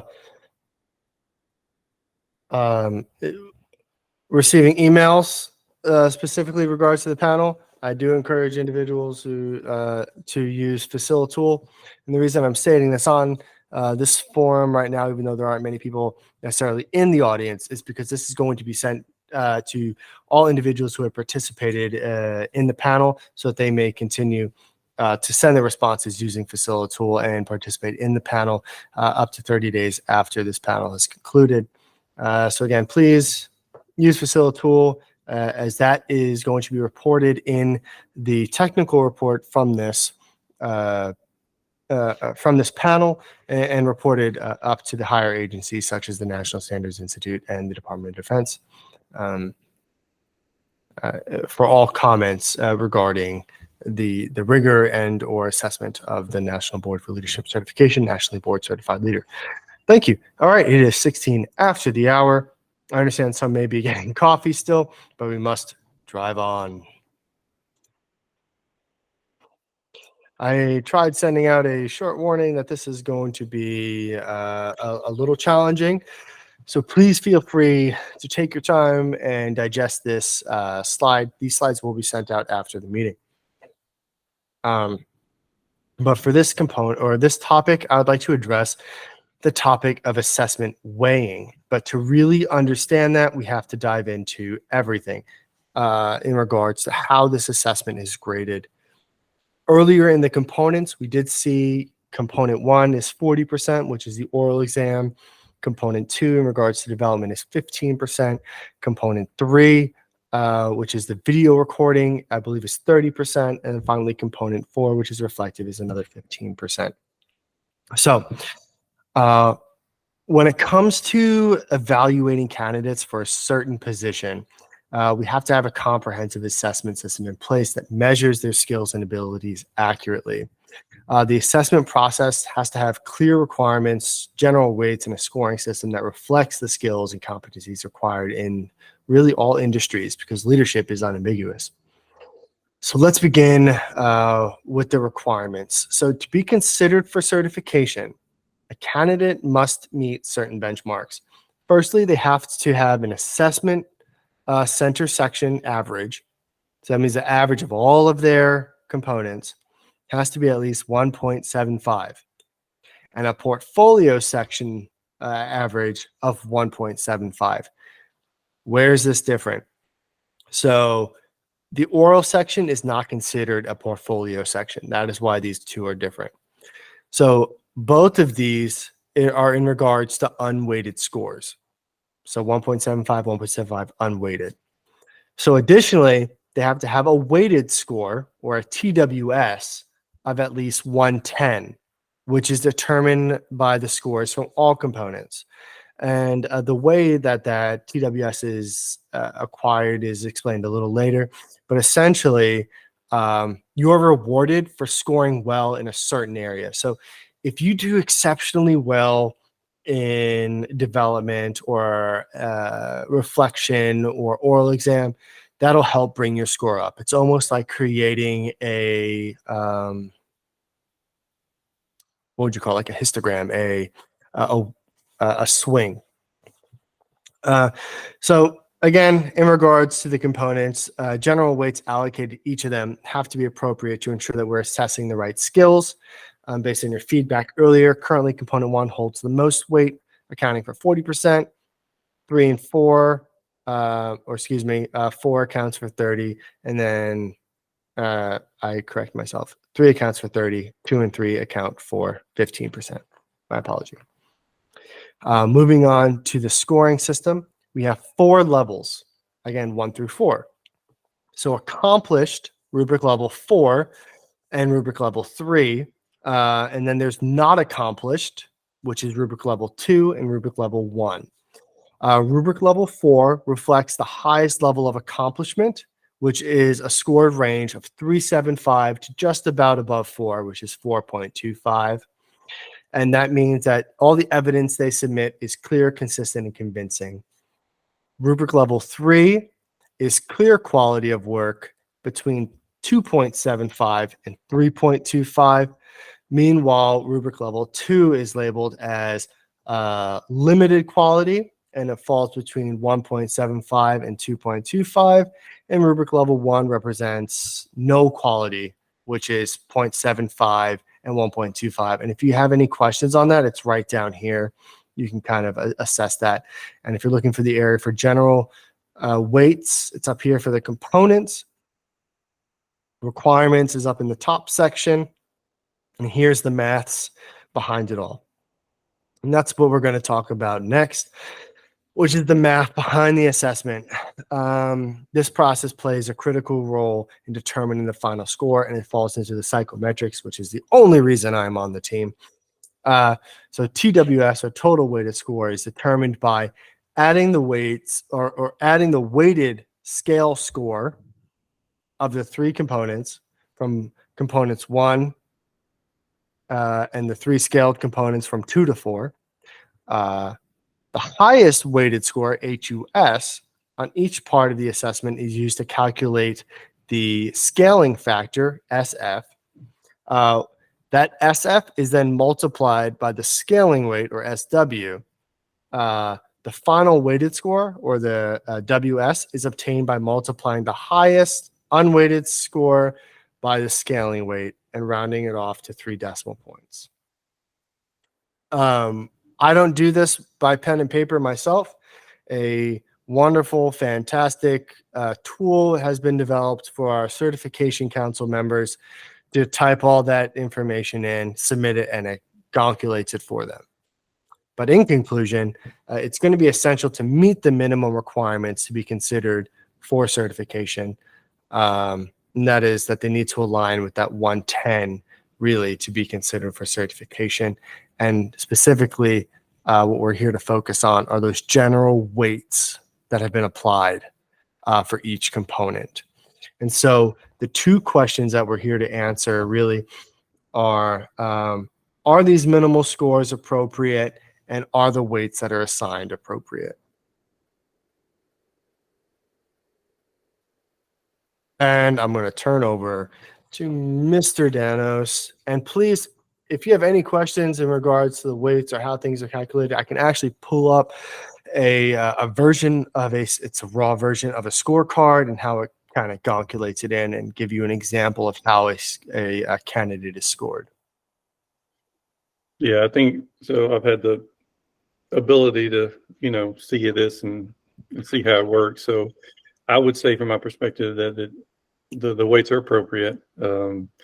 If I were to summarize this for the recording for people to see it in the future and make their own decision about it, would you say that the rubric is there, and the way it's weighted and scored is to keep anybody from having a one bad component from destroying their whole score, or one super, like they're really good in one area and it doesn't just pull the whole score up?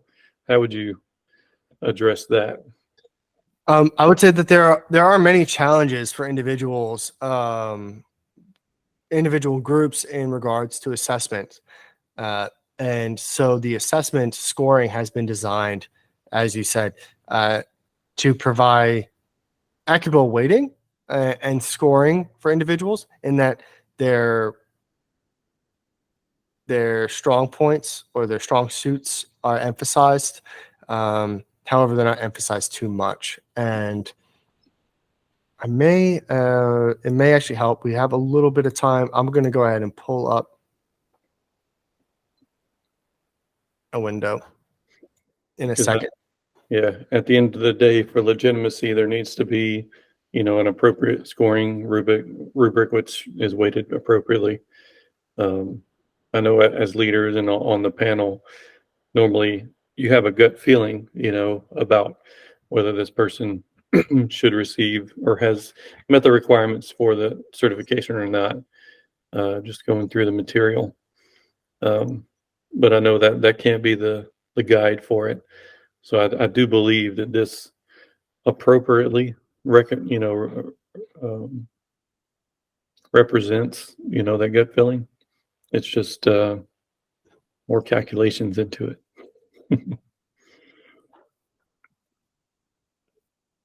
I am so bad with technology. This is just a good God.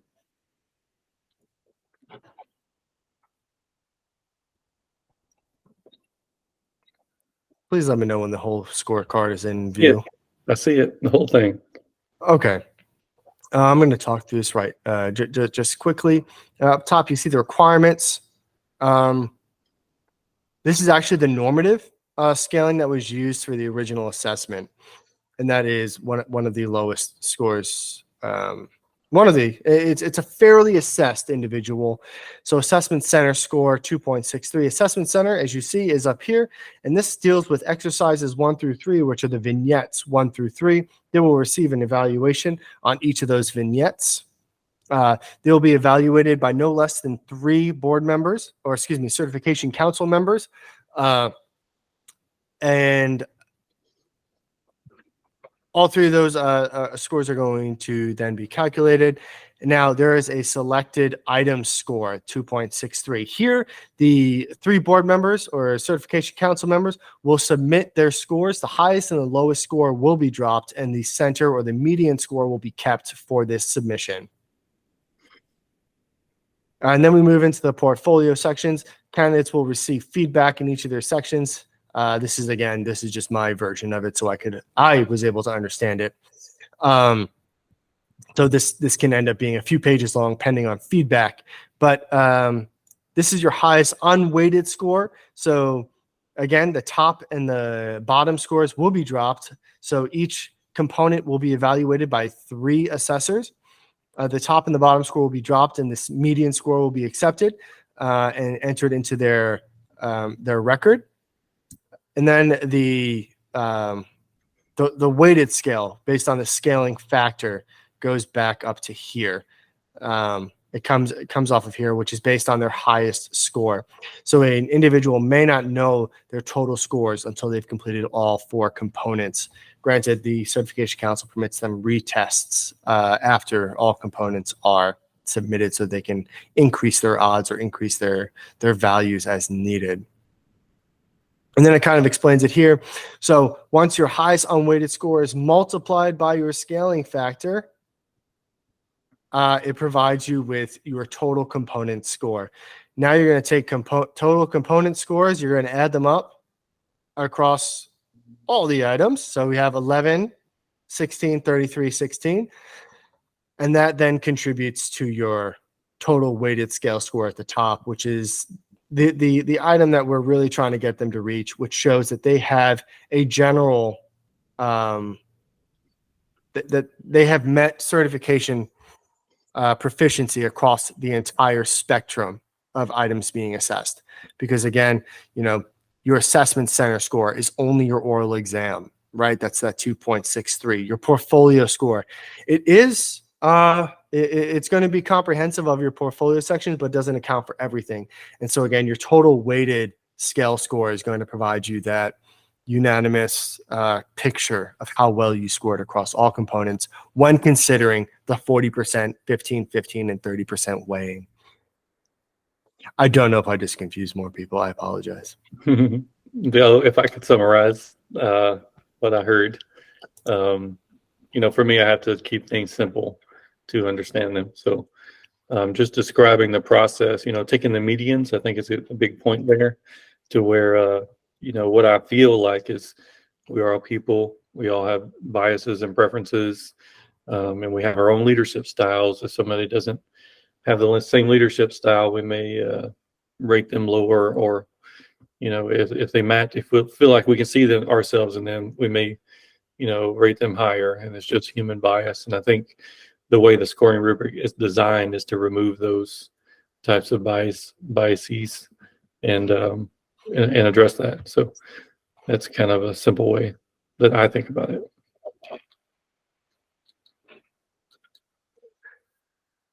Back to the main question. I do appreciate the explanation to those who will eventually be listening to this and not be able to ask their questions. Do you believe the weights are assigned appropriately for each section? Looking at the general weights section in the center here. I do. I think so. Like I told you, that component 3, in my opinion, probably is the most important. But I think just for the certification, I do agree with that. That initial oral exam should be weighted pretty heavily because, portfolios, they have plenty of time to work on, and fluff up. That's what I'm thinking. Do you think there should be an even split then between component 1 and component 3 of 35-35, with the emphasis you place on component 3? And component 3 is execution, as a reminder to everyone. So that is your ability to execute a plan. I could see that. It would meet my my level of understanding a little more. I'm not sure about everyone else's. Oh, does that help? Yeah, that's better. Oh, I apologize if it's been tiny this whole time. I've been keeping it in the corner of my screen. Please forgive me. That is my my technological challenges.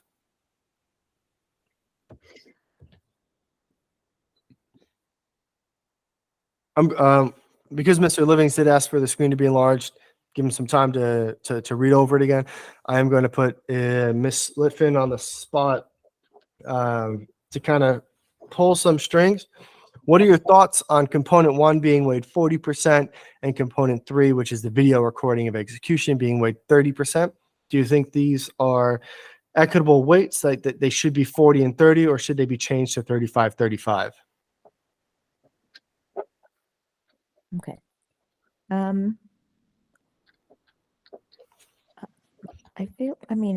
guess it's appropriate the way that it is. I think that component 3, the video, is going to be a little staged, so reducing the weight of it. Understand that. So Okay. That's a good point. When I think about actual execution and not the, maybe the staging that will most likely happen, because you have to stage something to record it. You can't record something without staging. we had to do a video in recruiting to be able to talk to your candidate and back and forth. And you're like, hey, this is what you're saying. Do not go off. Do not do whatever. We are presenting all of the key marks that we need to, nothing else. Right. So to get it kind of candid and, unscripted it's a little bit more difficult. So. Okay. Should it be encouraged in the directions description to be as candid and unscripted as possible? Does that need to be explicitly stated, or should it be left? I think you can state that, but anybody who's deliberately recording a video to present and to submit is going to kind of be like, no, we messed it up. Let's do it over. Mm-hmm.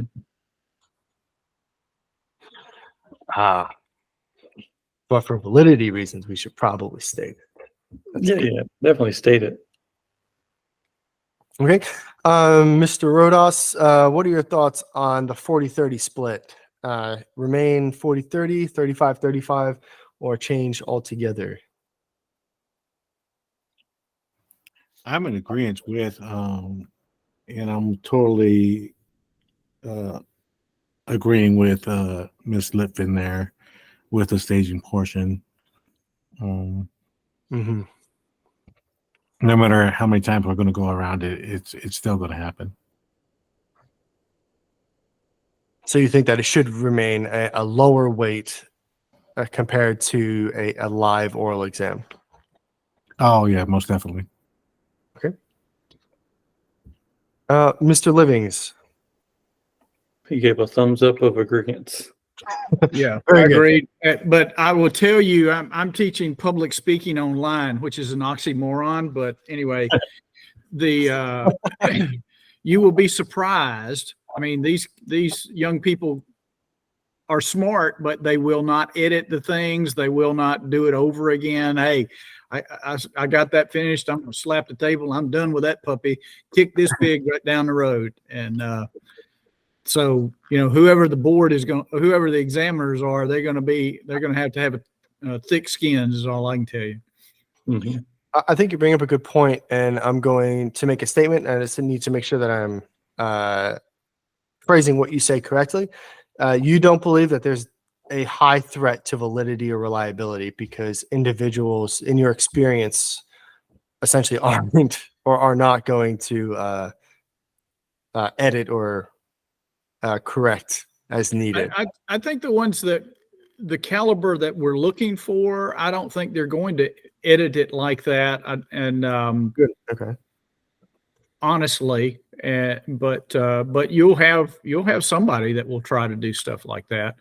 I think that may be something you need to lay out in the description, that it's something that it shouldn't be edited, cutting and splicing and all that. And of course, there are programs out there, software out there now, they can be fairly sophisticated with that. But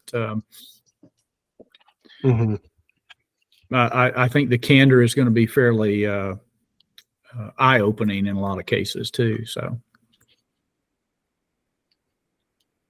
Okay.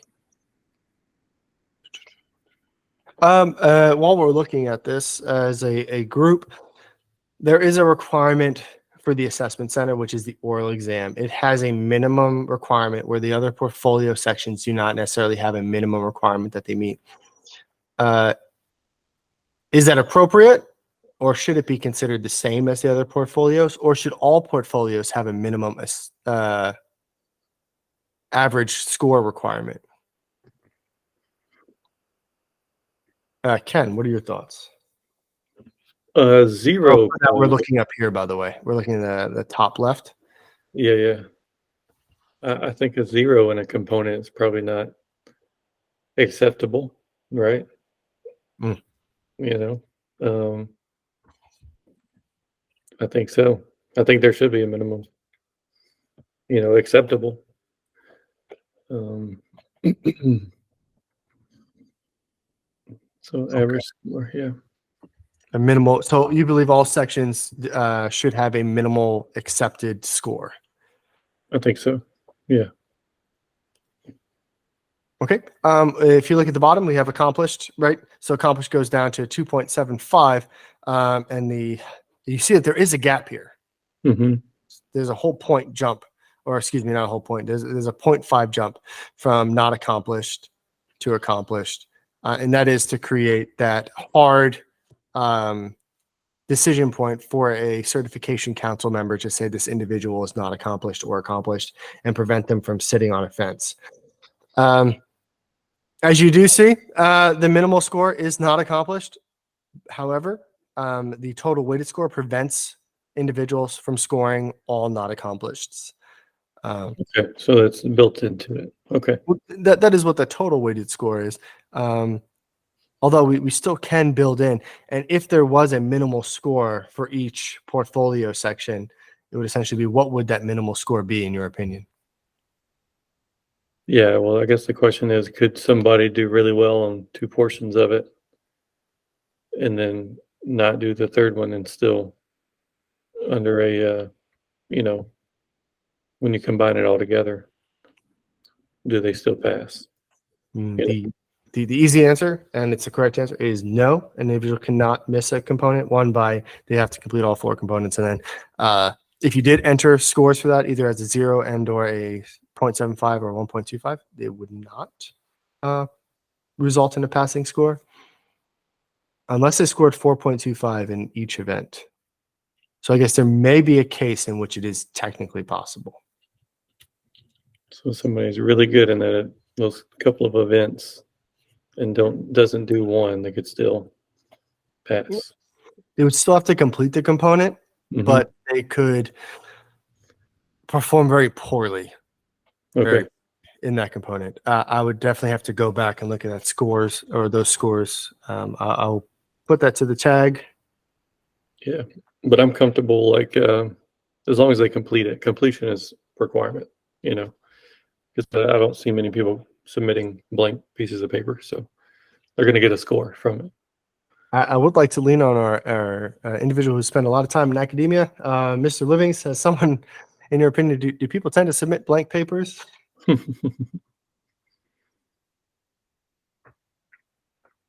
I have heard of people missing finals just because they know they can still pass without attending a final. So that I do think that is an item that we need to look at, is ensuring that they're not just submitting a 0.75 intentionally. Yeah. And Laquan in the comments said, are they submitting a transcript with their video? I know that's the ICF does that. I'm not sure if it's in our requirements. We don't have a requirement to submit a transcript. That should be added. However, there is a written commentary required.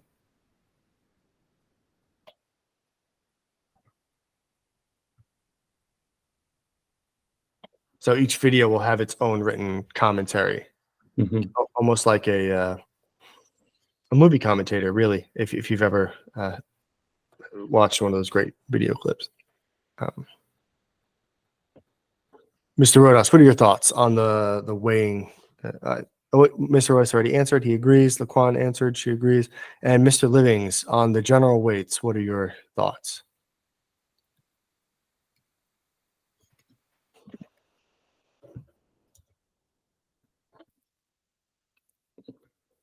Agreed. 40-30. Good. Okay. I know it just shrunk. I apologize. Well, in closing, I just want to emphasize the importance of having nationally board certified leaders in our organizations. But having leaders who have been certified by a national board, we really can ensure that they have the knowledge, skills, competencies, attributes, behaviors, whichever you choose, required to lead effectively in today's rapidly changing and complex environment. For those present, thank you so much for attending and staying through from start to finish. For those of you listening in and or reviewing this afterwards, thank you for spending the 4 hours to listen through our discussion, to open up Facilitool and to record your comments officially, and then to submit your name for induction into the Order of St. John Baptist de La Salle. Again, thank you very much. And that's it. I will hang on for another 3 minutes. We are concluding 15 minutes early. If anyone has any other discussions or items they want to bring up, now is the time to bring them up before we sign out. Thank you again.